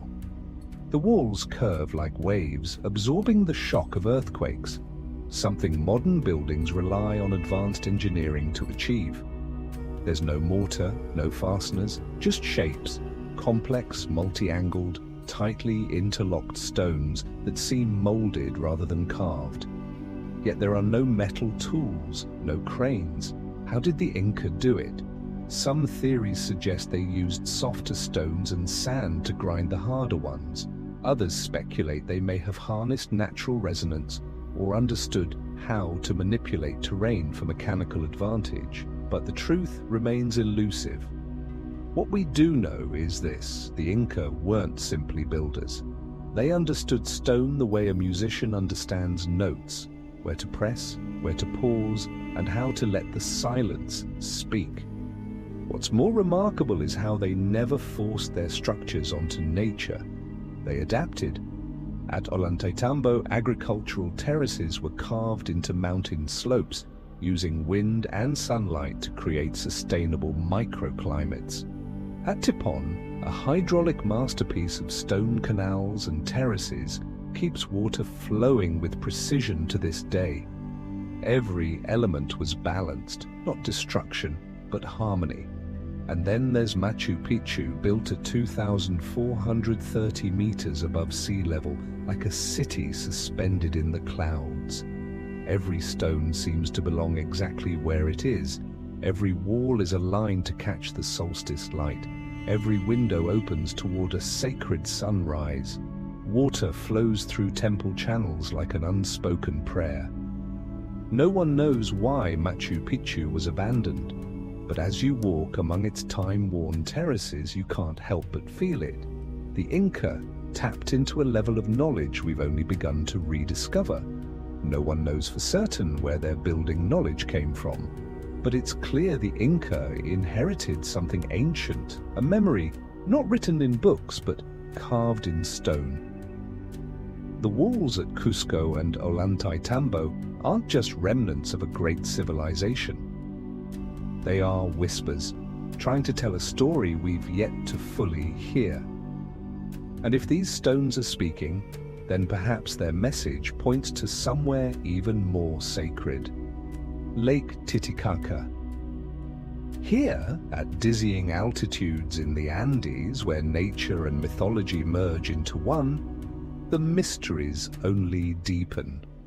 From tales of the god Viracocha to the ruins submerged beneath silent waters, everything seems to whisper that beneath the surface of serenity lies the sediment of a forgotten civilization, one that once shaped stone as if speaking with the cosmos, and then vanished, leaving behind questions modern history has yet to answer. And perhaps in this birthplace of ancient myth, we may find clues to what stone has kept hidden for thousands of years. In the year 2000, a joint team of Bolivian and Cuban researchers launched the first large-scale underwater archaeological expedition at Lake Titicaca. What they discovered shocked the academic world. Beneath 20 meters of water lay stone walls, foundations, paved roads, staircases, ceremonial courtyards, stone columns, an entire architectural complex too precise, too deliberate to be natural. Artifacts of gold, ceramics, and carved stone were recovered, many bearing hallmarks of the Tiwanaku culture, a powerful civilization that flourished near the lake long before the Inca rose to power. Preliminary analysis suggests the submerged site could be 1,000 to 1,500 years old, matching Tiwanaku's golden age. This raises a pressing question. Was this the remains of a once dry city, later engulfed by rising water levels? Or was it a ceremonial center intentionally built at the edge of the lake to commune with the divine? And if it was once a living city, what caused it to disappear? An earthquake, geological shift, or a climatic change we've yet to document? Lake Titicaca is not just a body of water. To the Inca and their predecessors, it was a cosmic axis, a place where the boundaries between the physical and spiritual dissolved. Excavations on the island of the Moon and the island of the Sun, Titicaca's largest islands, have revealed temples, astronomical pillars, and sacred pathways where people once believed gods were born. Rituals were held here. Stones were aligned with solstices and sunsets. And across its islands, the very act of walking seemed symbolic of spiritual rebirth. Water here wasn't just matter, it was a conduit for the soul's return to its origin. The discovery of submerged architecture opens up an even larger possibility that before the lake took its current shape, this region may have been a dry valley, settled, structured, and sanctified. Then something happened. Slowly or suddenly water rose, and just like the forest cities of the Amazon or the lost city of Z, the people left. The city fell into legend, the structures were forgotten, but the lake remained, and over time, people no longer remembered the name of the city, only the place, not who built it, but who appeared there.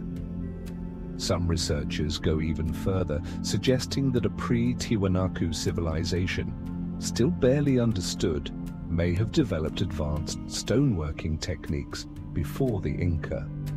That Titicaca was not a peripheral site, but a spiritual epicenter. The massive stones, the aligned altars, the ceremonial platforms, they hint at a time when this lake was the heart, not the edge, of ancient civilization. The Inca, with all their grandeur, may have been inheritors, not originators. Lake Titicaca, with its sacred stillness, may be concealing a deeper layer of memory, a civilization that chose water not to hide its legacy but to record it. And when we gaze into its surface, what reflects back is not just sky and cloud, but the inability of modern history to decode a past that refuses to be spoken aloud. And if cities lie buried beneath the lake, then above ground, the Inca left us another kind of language, a form of communication that didn't use stone or script, but thread, knots, and rhythm. The Quipu, a mathematical code of memory, is where we now turn, a chapter deeper, still in the mind of the Andes. When the Spanish first arrived in the Inca Empire in the 16th century, they were stunned. Here was a vast, highly organized civilization stretching across thousands of kilometers, functioning with clockwork precision, and yet without writing, no scrolls, no stone inscriptions, no letters. And still, storehouses were stocked and redistributed efficiently. Roads were maintained across impossible terrain, populations were tracked, household by household. What left the conquistadors speechless was the Inca's central instrument of administration, bundles of knotted cords known as quipu. At first glance, a quipu looks like a simple cluster of strings, but in reality, it was one of the most complex information systems ever developed. in the pre-Columbian Americas, a form of unwritten language powerful enough to store history, census data, and even spiritual concepts. In Quechua, quipu means knot. Each one consists of a main chord with multiple pendant strings, each tied with specific knots. The position, spacing, type of knot, thread color, and even direction of twist all held meaning. Modern research has shown that many quipu recorded numeric data, population counts, taxes, harvest yields, dates, shipments, using a decimal-based structure capable of representing numbers in the tens of thousands. The accuracy of these figures, which could be cross-checked across different regions, points to the existence of a professional class called quipu kamayuk, the knot readers. These individuals were trained to encode and decode the information in quipu, much like silent scribes. But quipu weren't just ledgers. Some scholars now believe many preserved quipu contain non-numeric data, history, mythology, laws, rituals. These undeciphered quipu often feature intricate, non-repetitive knot patterns, along with symbolic color arrangements. Some even form spiral or lattice-like configurations, prompting an unsettling question. Did the Inca possess a full-fledged written language, one not built on symbols or speech, but on rhythm, touch, and memory? In a world where reading is mostly visual, quipu flipped the script. The Inca read with their hands. The quipu kamayuk could run their fingers along the knots, feeling the twist, the tension, the placement, decoding information not through sight or sound, but through tactile memory. It required not only mathematical precision, but deep sensory awareness. Maybe, to the Inca, even ideas could be tied. One intriguing hypothesis is that quipu were once repositories of national history.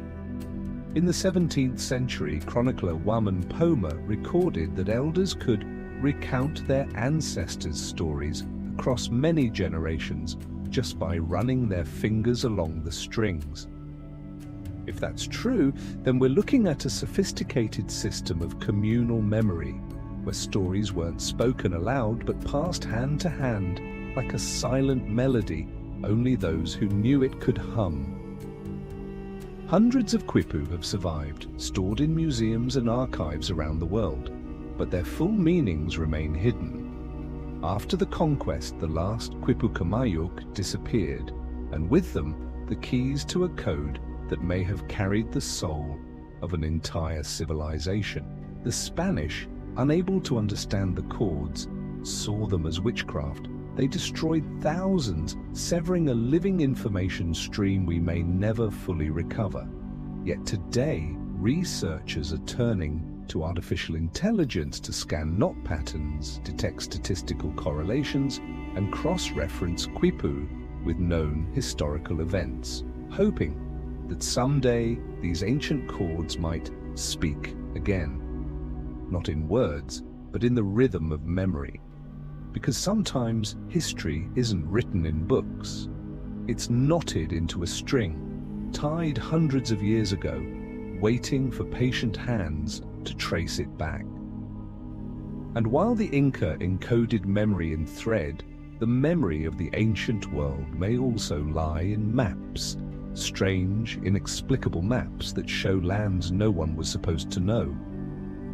So who drew them? And did someone reach the Americas long before Columbus?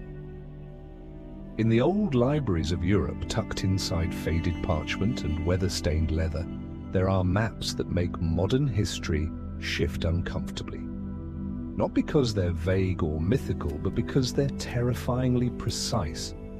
Coastlines traced with uncanny accuracy, islands placed where they should be, and most unsettling of all, depictions of lands that weren't officially discovered for centuries after the maps were drawn. How could a map from the 15th century or earlier so accurately portray the Americas, Antarctica, or the Pacific coast long before Western explorers ever reached those places? At some point, the question becomes not who drew the maps, But who got there before we thought anyone could? Among the most famous is the Piri Reis map, created in 1513 by the Ottoman admiral of the same name. It includes detailed depictions of Europe, North Africa, and most notably, a startlingly accurate outline of the eastern coast of South America. But the real mystery lies farther south, a segment many believe represents the northern shore of Antarctica, not covered in ice, but showing the bare landmass underneath. How could someone in the early 1500s have known the shape of a continent buried beneath miles of glacial ice? Piri Reis himself wrote in the map's annotations that he did not create it from scratch. He compiled it from about 20 older maps, some dating back to the time of Alexander the Great.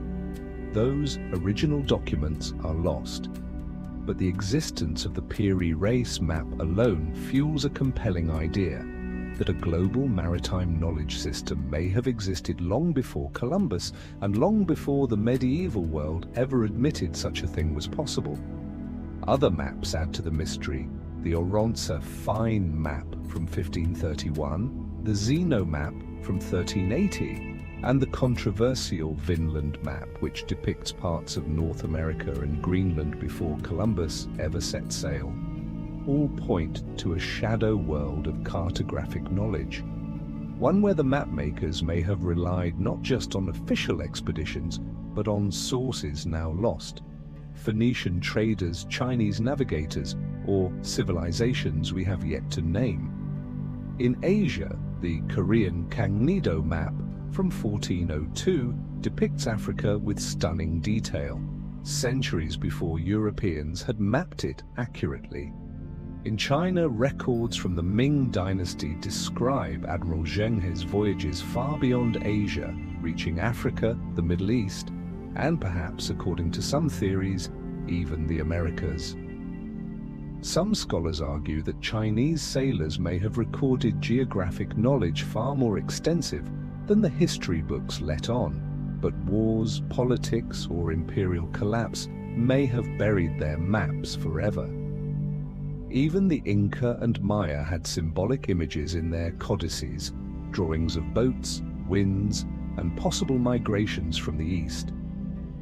These aren't yet conclusive, but they hint at a larger memory, an ancient awareness of oceanic movement that modern interpretation has failed to recognize.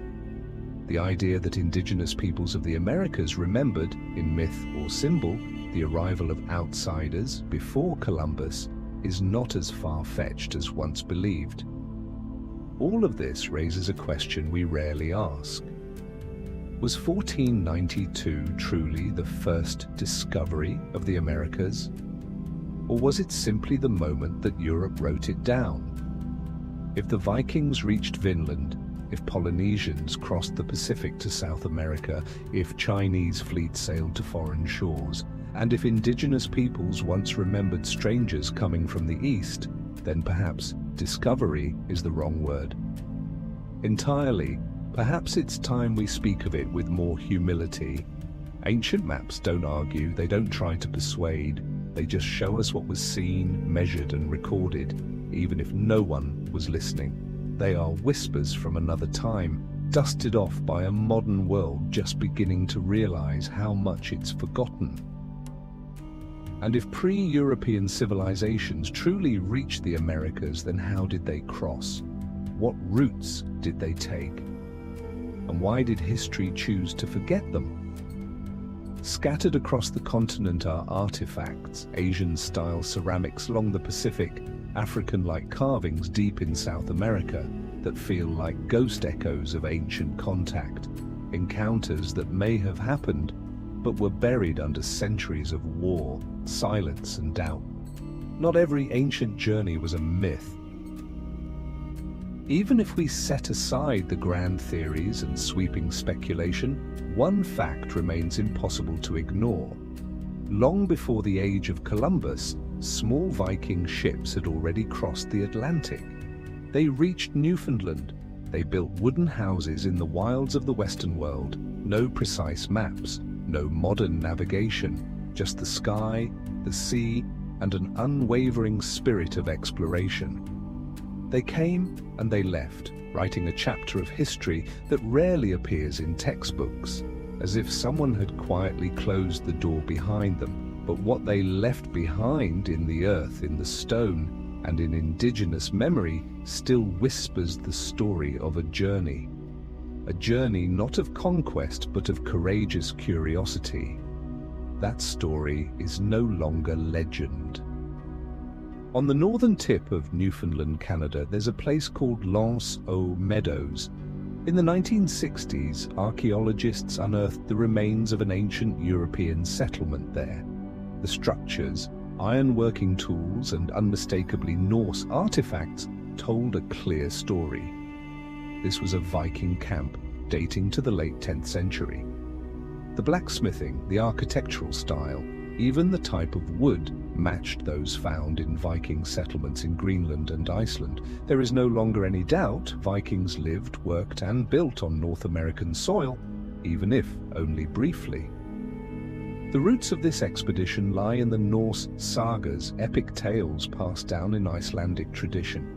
According to the saga of Eric the Red and the saga of the Greenlanders, Leif Erikson, son of Eric the Red, sailed west from Greenland and reached a fertile land he called Vinland, named for the wild grapes found there. The stories describe green landscapes, abundant resources, and encounters with indigenous peoples, whom they called the Skraelings.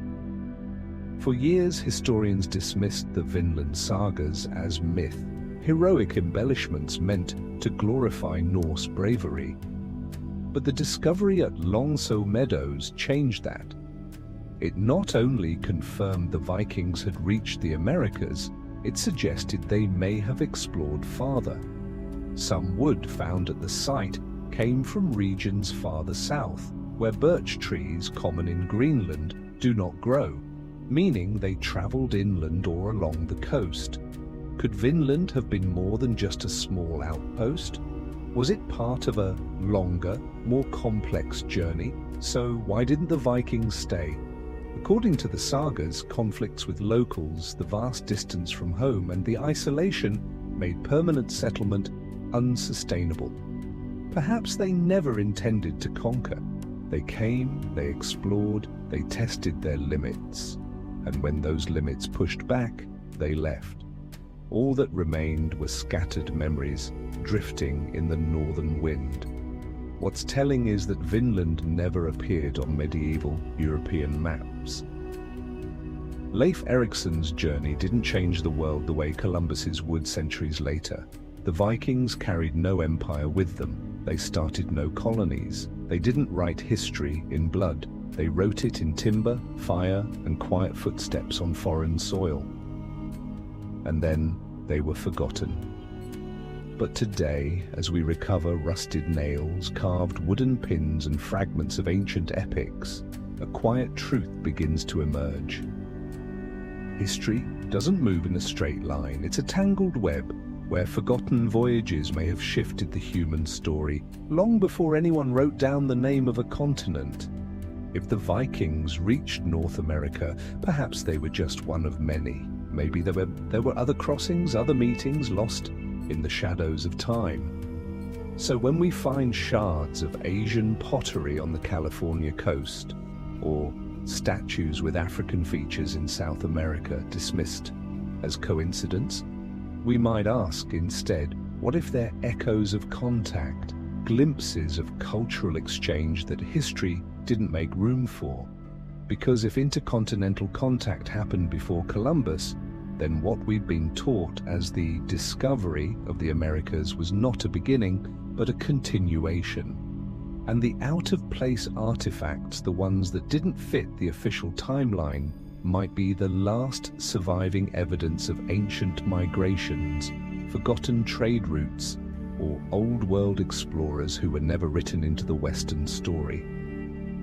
Not because they were never here, but because no one wanted to believe they were. We now stand at the threshold, where the forgotten fragments of history might just come together to reveal an entirely new picture. The question is no longer whether ancient people could cross oceans. It's who did it, when, and why don't we know about it? In museums, archives, and archaeological sites across the world, there may still be isolated artifacts, their true significance unrecognized, stones etched with unknown writing, alloys that don't match their supposed era, art styles foreign to their region. Each item is a whisper, a clue, and if we're willing to listen, we might begin to see that human history wasn't a straight line of progress, but a complex tapestry, interwoven, overlapping, and far more intricate than we've been taught to believe. One of the most controversial starting points lies in a set of ancient mummies. In the 1990s, German researchers discovered traces of tobacco and cocaine, plants native only to the Americas, in the hair of an Egyptian priestess named Henut Tawi, dated to over 3,000 years ago. Multiple tests confirmed the result. If this wasn't contamination, there's only one explanation. Substances from the Americas reached Egypt in the ancient world. But how? No one could say.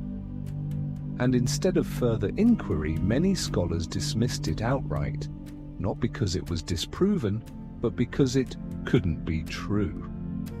In Veracruz, Mexico, the Olmec left behind giant stone heads, many with facial features that don't resemble the indigenous peoples of the region. Wide noses, full lips, traits that resemble West Africans more than Mesoamericans.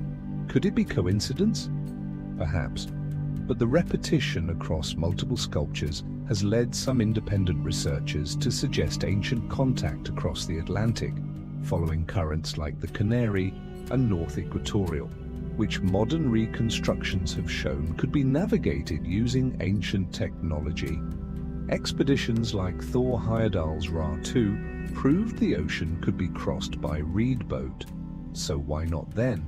On the other side of the Pacific, pottery found in California and British Columbia bears decorations strikingly similar to ancient East Asian styles. Some indigenous oral traditions speak of black-haired visitors or people who came from across the sea in the west. Near Ecuador, archaeologists discovered ceramics nearly identical in form and firing technique to the 5,000-year-old Jomon pottery of Japan. Could it be that early Japanese mariners were blown across the Pacific by the powerful Kuroshio current? Oceanic drift has done stranger things.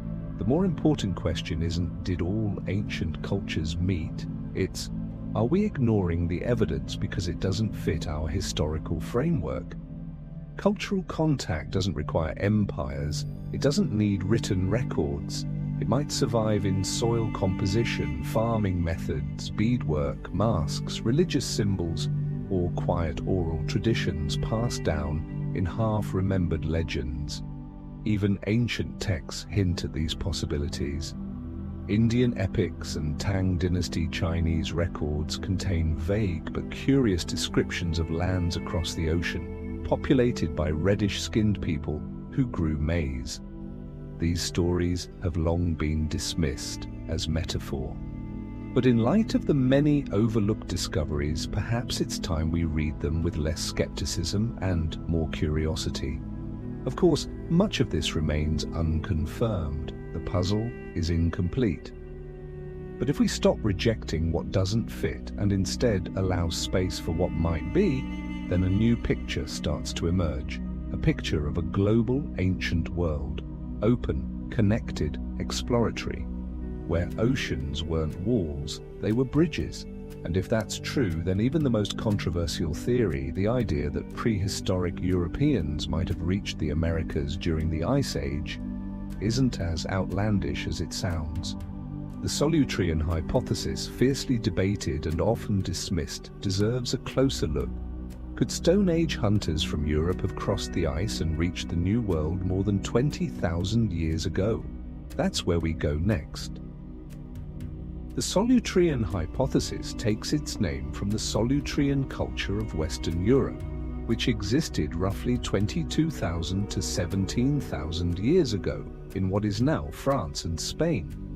The Solutreans are known for their remarkably refined stone tools, especially long, thin, symmetrical blades crafted with a technique that shows an astonishing level of precision and planning. These tools bear an uncanny resemblance to those of the Clovis culture in North America, long thought to represent the continent's first human presence around 13,000 years ago. It's that similarity in tool making, particularly the use of fluting, a grooved channel carved along the center of a blade, that stands at the core of the Solutrean hypothesis. Proponents argue that during the last glacial maximum, humans could have followed ice flows along the edge of the Atlantic, migrating from the coasts of Ice Age Europe to what is now eastern Canada. They may have hunted seals, fish, and seabirds along the frozen frontier, traveling in wooden boats or hide-covered rafts. With sea levels much lower than today, the crossing would have been several hundred kilometers shorter. Skeptics point out that no conclusive genetic evidence has confirmed a European origin in the DNA of Native Americans, but in 2014, a genetic study of a 12,600-year-old boy from Montana, known as Anzic 1, revealed a complex ancestral lineage, one that included not only East Asian markers but also a branch loosely related to ancient European populations. Some researchers noted genetic links between Anzic 1 and Upper Paleolithic cultures in Europe, such as the Gravettian and Aurignacian. Beyond tools and DNA, archaeology offers a few more threads of intrigue. At Chesapeake Bay, researchers uncovered a stone tool embedded in a sediment layer more than 20,000 years old, far older than any known Clovis site. And the tool itself, crafted in a Solutrean style, it wasn't dropped there recently. So how did it get there? There's still no consensus, but the reaction to this hypothesis is telling. While the Bering Strait migration theory is widely accepted despite similarly limited physical evidence, the Solutrean theory is often met with swift rejection. Perhaps it's because it disrupts a long-held narrative, a neat, linear history of the Americas. It raises uncomfortable questions. If Europeans crossed the Atlantic millennia before Columbus, what does that mean for our concepts of discovery, identity, and power? What if the truth has been buried not by time, but by convenience? But the Solutrean hypothesis doesn't have to be definitive to be valuable. Its real contribution is this: it challenges the limits of what we consider possible. Ancient civilizations didn't leave behind photos or maps. They left behind tools, stories whispered across generations, and stones that seem to be out of place, yet may point to a chapter of history never written in ink, only in earth. If prehistoric Europeans once followed the ice to the eastern shores of North America, then their legacy, however brief, may still echo. In a stone blade, in a strand of DNA caught between two worlds. Or perhaps in a Native American myth about pale-skinned visitors who came from the east, walked into the forests and left their spirits behind in the rocks and soil. And if the Solutrean hypothesis is even possible, then the story of the Americas wasn't born in isolation. It may have been a meeting point where lines from Asia, Europe, Africa, and perhaps even lands yet unnamed, all converged for a moment in time. These encounters, brief or sustained, may have influenced not just tools, but technologies, beliefs, and ways of life. And from these unresolved fragments, a new image of the past begins to emerge. A past not defined by a straight timeline, but branching out into paths we never acknowledged. Lost technologies may not have vanished simply due to time or war. they may be the remnants of ancient knowledge that once touched extraordinary heights, before collapsing under the weight of time. Because if ancient peoples could forge alloys that defy rust, manipulate metals to permanently change color without paint, and craft jewelry so fine it blurs the line between handmade and machined, then maybe, just maybe, they knew far more than we've ever allowed ourselves to believe. High in the clouds, among ancient tombs, buried temples and stone settlements clinging to the Andean slopes, archaeologists have uncovered metal artifacts whose methods of manufacture remain, even today, largely unexplained. No written records, no surviving foundries, only the objects themselves remain, silent messages from a culture that didn't need writing because their craftsmanship was the language, a language of metal, of shimmering light, and of precision bordering on the metaphysical.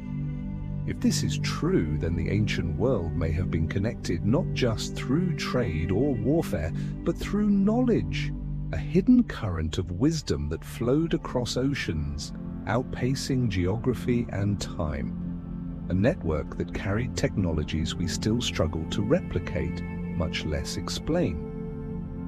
In Peru, Bolivia, and Ecuador, metal artifacts crafted from bronze, arsenic alloys, gold, and silver have been unearthed from cultures that predated the Inca, the Moche, Chimu, Nazca, and especially Tiwanaku. These ancient metallurgists weren't just melting and pouring metal. They mastered techniques for soldering, lamination, alloy layering, and even surface treatments that changed the color and function of metal used in rituals, adornment, and symbolic architecture. The precision of their alloy ratios, the uniform thinness of metal sheets, and the strength of their gilding suggests they controlled heat and chemical reactions at a level that modern science still can't fully reconstruct, despite lacking sealed kilns or thermal gauges. One of their most sophisticated methods was tumbaga, an alloy of gold and copper treated with organic acids, possibly from fermented juice or plant sap, to dissolve surface copper and leave behind a golden finish. The result?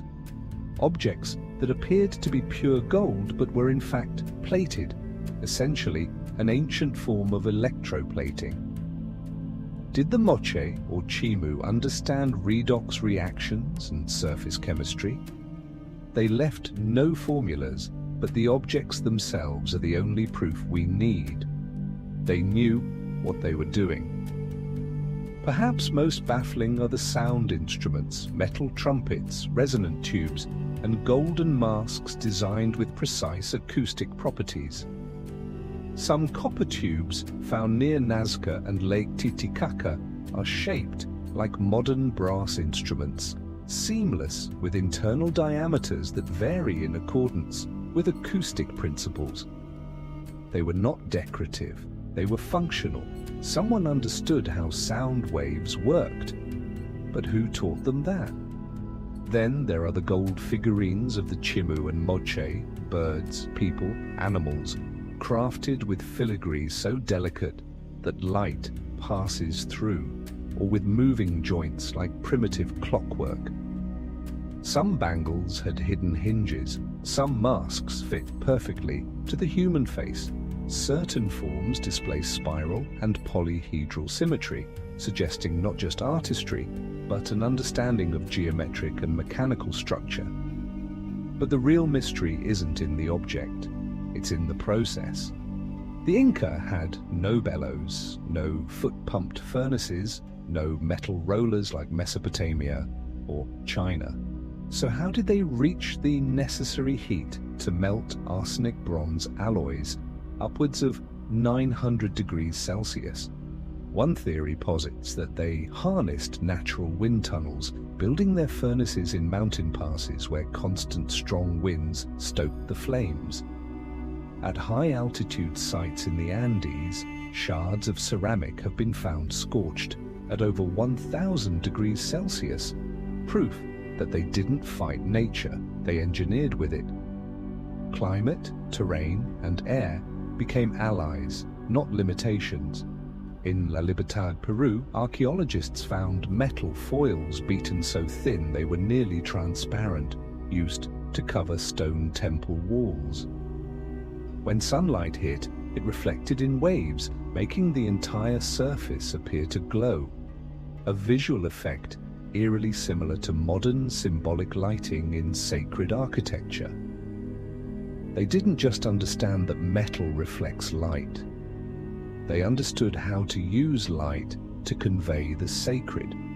So the question isn't just, how did they do this, Bodo, but why don't we know they ever did? Perhaps it's because these techniques weren't used for war, conquest, or industrialization, so they weren't remembered by European chroniclers. But in a world where intricacy is often overshadowed by scale, the Inca and their predecessors may have crafted a different kind of technology, what we might call spiritual engineering, a place where metallurgy wasn't just functional, but a medium of devotion where metal served not the hand, but the soul. And if they mastered metal, acoustics and light, maybe they mastered water and soil too. The ancient irrigation systems, the sustainable agriculture carved into mountainsides, the environmental engineering that lasted for centuries, all wait to be rediscovered. A reminder that not all technology needs to be invented. Some of it only needs to be remembered.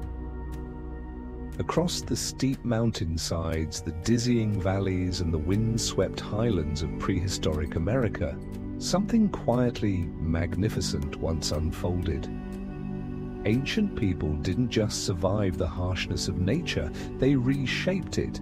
They didn't fight the terrain, they adapted to it. They didn't force crops into stubborn ground. They learned how to invite rain, guide water, and coax maize, potatoes, and roots from earth that modern farmers might deem impossible. When researchers began carefully studying the faint traces left in the soil, they realized something astonishing. Ancient American agriculture was not primitive. It was sophisticated, it was planned, it was sustainable, and it mirrored an ecological philosophy that modern agriculture is now desperately trying to recover. In the Andes, where steep slopes and unpredictable weather dominate the land, the Inca and their predecessors developed the andanes, stone terraces that cascade down mountainsides like stairways of life. These terraces didn't just prevent erosion, they created microclimates. Upper levels were warm and dry, perfect for drought-resistant crops. Lower levels retained moisture, ideal for water-loving plants. Without greenhouses or air conditioning, they created ecological diversity on a single hill. Their water channels, reservoirs, and stone drainage systems still function today, as if nature had agreed long ago to cooperate with the people who lived there. Near Cusco lies one of the most unique agricultural monuments on Earth, Marais, a giant circular depression carved into the landscape with tiered rings descending like a spiral funnel. The temperature difference from top to bottom can exceed 5 degrees Celsius, enough to simulate entirely different growing zones. Scientists now believe Marais was an ecological laboratory, where the Inca tested crops and studied growing conditions before deploying them across the empire. Could it be that ancient people understood hybridization, propagation, and yield optimization, not through theory, but through centuries of observation? If so, then this wasn't slash and burn subsistence farming, this was agricultural science. In the Amazon, just as we explored earlier, an entire forest civilization engineered terra preta, or black earth. It's a super fertile, human-made soil composed of charcoal, ash, compost, and microorganisms created deliberately over generations. And it doesn't degrade, in fact, it regenerates. In a world where modern farmland is losing fertility, ancient terra preta can still nourish plants after thousands of years. In the lake basins of Mexico, the Aztecs created the chinampas, floating gardens formed from woven branches, layered with rich mud, and anchored into shallow lake beds. These islands not only saved space, they were hyper-productive, fed constantly from the water below. The canals between them formed a lush, agricultural Venice. At its peak, Tenochtitlan could feed hundreds of thousands of people from this system, something even modern cities struggle to achieve without heavy machinery and chemicals. What's most striking is the unity between agriculture and belief. Irrigation wasn't just about feeding crops, it mirrored cosmology. At Tipon in Peru, sacred water channels split into 3 streams, one symbolizing the heavens, one the earth, one the underworld, uniting the cosmos in a literal and symbolic flow. Water wasn't just a resource, it was a soul. And it wasn't controlled, it was guided, gently, respectfully. Today, as we face ecological collapse, depleted soil and dwindling water, these ancient systems feel less like relics and more like revelations. Not to be copied exactly, but to be learned from. They teach long-term thinking. They show how biology, geography, and spirituality can work together. These people didn't farm for a season. They farmed in harmony with the land for generations, and if they could do that, if they could coax fertility from rock and resilience from rain, then who's to say they couldn't build cities that still defy our understanding? Cities we've yet to rediscover, cities that may lie beneath the ocean, buried not by myth, but by time. So the question arises, did they build them? Are there sunken cities beneath waves, silt, and silence, waiting to tell us what the mountains already have? When we think of ancient cities, we often imagine temples on mountaintops, pyramids in jungles, or crumbling stone ruins exposed under the desert sun. But there is another kind of city, dreamlike, floating beneath crystal-clear waters, hidden beneath lakes, buried deep inside cave systems, or offshore in the turquoise seas of the Caribbean. These are the sunken cities of the Maya, not myths like Atlantis, but real, verifiable archaeology, now emerging through modern technology and the patience of a new generation of explorers. And they ask a chilling, electrifying question. Did the Maya live, build, and worship within the water itself? Or was water the sacred memory to which they entrusted a part of their civilization? The Yucatan Peninsula is home to the largest known network of underground caves on Earth, where natural sinkholes called cenotes are not just sources of water, but portals to the divine. As archaeologists began diving into the deepest cenotes and following their submerged channels, they didn't just find bones and offerings. They found architecture, stone walls, stairways, columns, and even submerged temples lost in the shadows of water. In the Sac-Actun system, one of the longest flooded cave networks in the world, Mexican and international researchers discovered stone altars, ceremonial items, miniature deity statues, and scorched surfaces that show signs of ritual fire. In a place where sunlight never reaches, the Maya lit flames, held sacred rites, and left pieces of their culture behind in the darkness of rock and water. This was not accidental.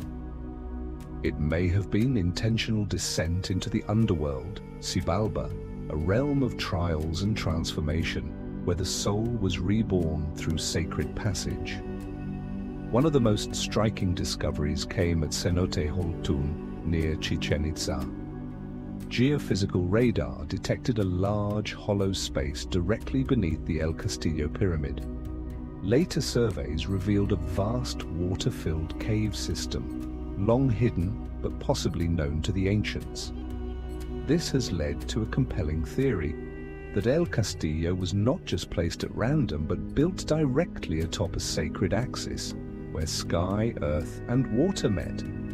A pyramid on a cenote is not architecture, it's cosmology in stone. In Quintana Roo, ancient tombs with human remains were found underwater in Hoyo Negro, a vast cave chamber. Some of the skeletons date back over 12,000 years to the pre-Maya era. This suggests that many of these cave systems were once dry land, used for living, hiding, or worship over millennia. As the Ice Age ended and sea levels rose, those sanctuaries flooded. Cities, shrines, stairways, all swallowed into a submerged cultural memory. But the Maya did not fear water. They lived with it. They integrated it into ritual, architecture, and religion. Stone walls were built intentionally submerged to create shimmering effects. Some tunnels beneath pyramids lead directly to hidden lakes. Great cities like Calakmul and Tikal featured massive artificial reservoirs, not just to store water, but arranged as sacred mirrors reflecting the stars and the Maya cosmos itself. So why were these underwater cities forgotten? It could have been climate change, geological upheaval, or perhaps, as Maya mythology suggests, sacred places are reclaimed by water once their divine purpose is fulfilled, so that the boundary between worlds remains pure. And so, beneath each quiet cenote, beneath every still pool of ancient water, there may lie a silent library that has never been read. Each sunken column, algae-covered step, or shattered ceremonial pot may be a letter in a Maya chronicle, dissolving beneath the weight of time. But if we're patient, if we learn to listen, and if we can accept that history might be written not in stone, but in water, then these cities may still have something to say. Yet the mystery of submerged ruins doesn't belong to the Maya alone. Off the coasts of the Caribbean, beneath waves and far from any settlement, lie stone formations that seem architectural, too precise, too aligned, too deliberate to be natural. Are these the remains of a forgotten prehistoric civilization? Or could they be the evidence of a historical chapter purposefully erased from the collective memory? For over 2,000 years, the story of Atlantis has hovered like a mist over humanity's dreams and doubts, a civilization of immense wealth, wisdom, and power destroyed in a single, fateful night. First told by Plato in his dialogues Timaeus and Critias in the 4th century BCE, Atlantis was described as a great island beyond the Pillars of Heracles, beyond the Strait of Gibraltar, whose people lived in a city of concentric rings, adorned in gold, crossed by vast canals and built upon a foundation of advanced knowledge. It was not just a place, it was a warning, a symbol of prosperity consumed by arrogance, and of what happens when a society falls out of balance with the natural world. But what's even more surprising is that as we study the ancient civilizations of the Americas, Maya, Inca, Olmec, we begin to hear strange echoes of Atlantis. Not in the coordinates, but in the symbolism. Cities designed with concentric layouts, like Cuenca in Ecuador or Motul in Mexico. Elaborate canal systems and spiraling waterworks in Corral and the Amazon. Megalithic walls with seamless joins at Sacsayhuaman and Pumapunku. It's as if the shadow of Atlantis, real or imagined, drifted through these pre-Columbian cultures like a fragmented ancestral memory. A controversial but deeply compelling theory suggests that Atlantis wasn't beneath the Mediterranean at all, but was in fact the pre-Columbian Americas, a vast land across the Atlantic that the Egyptians, Phoenicians, or an even earlier civilization may have once known. Some independent researchers point to maps like the Piri Reis map and cryptic references in ancient texts to argue that the Americas were known long before Columbus, but that this knowledge was lost, hidden, or erased by secret societies, collapsed empires, or deliberate revision. Plato's own description speaks of Atlantis as larger than Libya and Asia combined, a size that fits no island but does fit a continent. He wrote that from Atlantis you could travel to other islands and from them to a whole continent on the opposite shore. Some now wonder if this wasn't metaphor, but a literal reference to the Western Hemisphere, seen through ancient eyes and long-forgotten voyages. In 2001, this theory gained new intrigue when a joint Canadian-Cuban team used sonar to scan the sea floor off the coast of Cuba. At a depth of over 600 meters, they detected geometric structures, straight lines, right angles, rectangular forms that resembled sunken pyramids or city grids. No excavation has confirmed their nature, but the images sparked renewed speculation. Could an ancient city have sunk here due to a sudden geological shift, an earthquake, a landslide, or post-glacial sea rise? If a civilization once stood there between Yucatan and Cuba, then the real question isn't was it Atlantis, but why were we never taught it was possible? Maybe Atlantis isn't a place, but a memory, a collective echo of ancient cities lost, not just to disaster, but to silence. Atlantis might be Corral, older than Egypt. It might be El Mirador, an empire devoured by jungle. It might be the Amazonian civilization, erased by disease and time. Or perhaps it's the greatest metaphor history has ever given us, for everything we've allowed to sink below the surface, now flickering back to life as science begins to shine its light into the deep. And even if Atlantis is only a symbol, that doesn't make it less real, because buried in human memory is the longing for a lost ideal, a perfect city swallowed by time, and the endless need to find it again. If the sea still holds unnamed structures, then the last chapter of this mystery may lie beneath our very feet, in the Caribbean, where modern archaeology is only just beginning to touch the ruins that were never written into our textbooks. Not only in Cuba. Off the coast of the Bahamas, especially near Bimini Island, there's a formation known as the Bimini Road, first documented in 1968. It's a long, half-kilometer stretch of rectangular stones laid out like an ancient causeway. The blocks are flat, aligned, and fit closely together, too precisely, some argue, to be a product of nature alone. While some geologists insist it's the result of natural erosion, independent archaeologists have pushed back. They point to signs of cutting, shaping, smoothing, angles too deliberate, orientations too uniform to be purely geological coincidence. Further out, near Andros Island, the Caicos Reef, and the deep waters of the Bay of Campeche, sonar scans have picked up strange anomalies, submerged geometric structures buried beneath the sea. These formations haven't been physically reached yet, but what sonar shows is enough to raise eyebrows. Symmetry, layout, and alignment that suggest intelligent design, not chaos.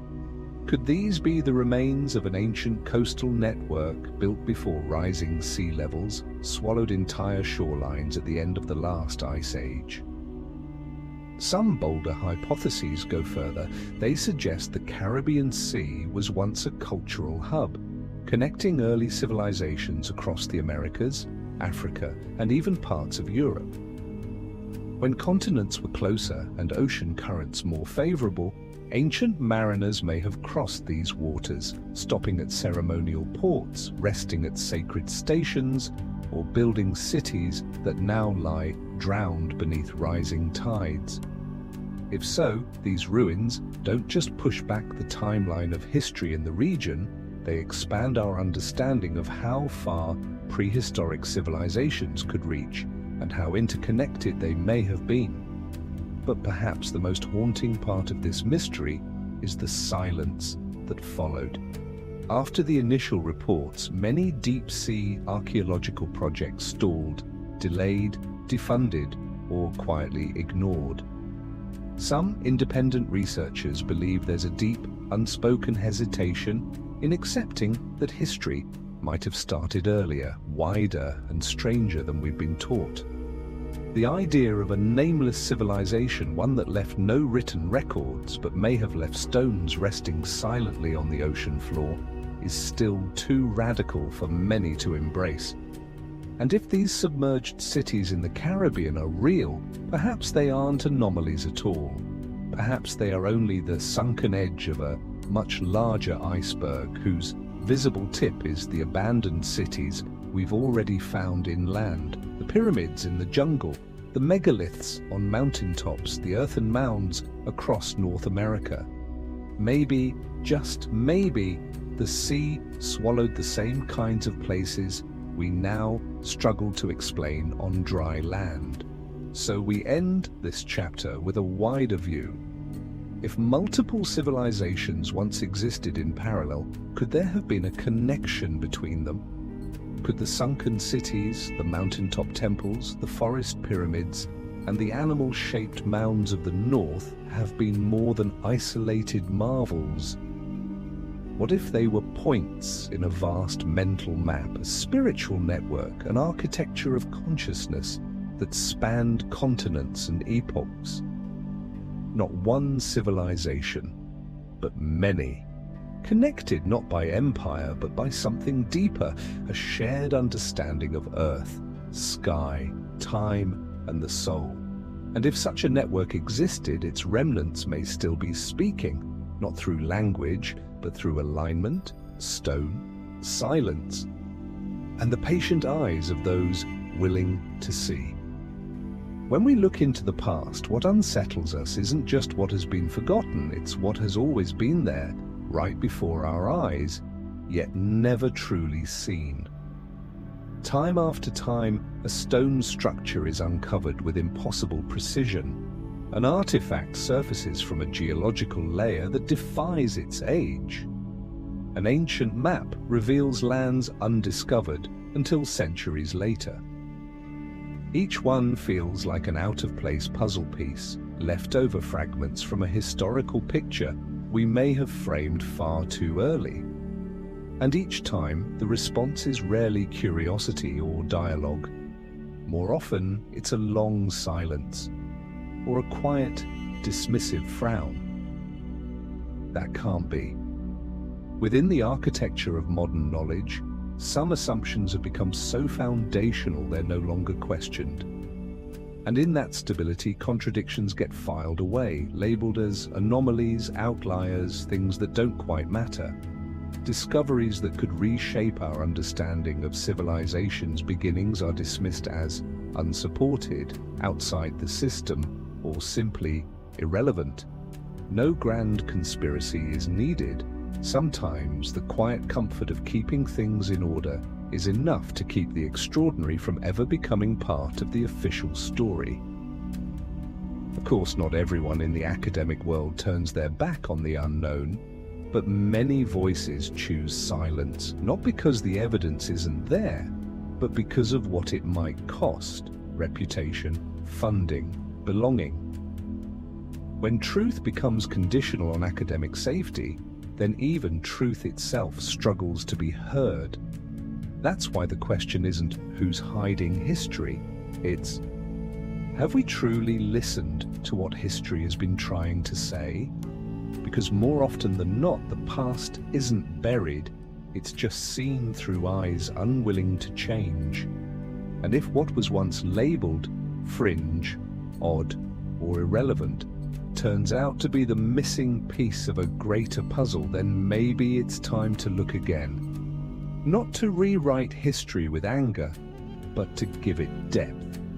To accept that truth doesn't always live in the spotlight. Sometimes it hides in quiet cracks, waiting for those who are still enough to hear it. Thank you for staying with me until the very end of this journey. May these forgotten echoes, whether buried by time or dulled by disbelief, still find a way to reach the present through the hearts of those willing to listen. I wish you a peaceful night and dreams filled with the kind of past that never truly disappeared, only waited to be remembered. Sleep well.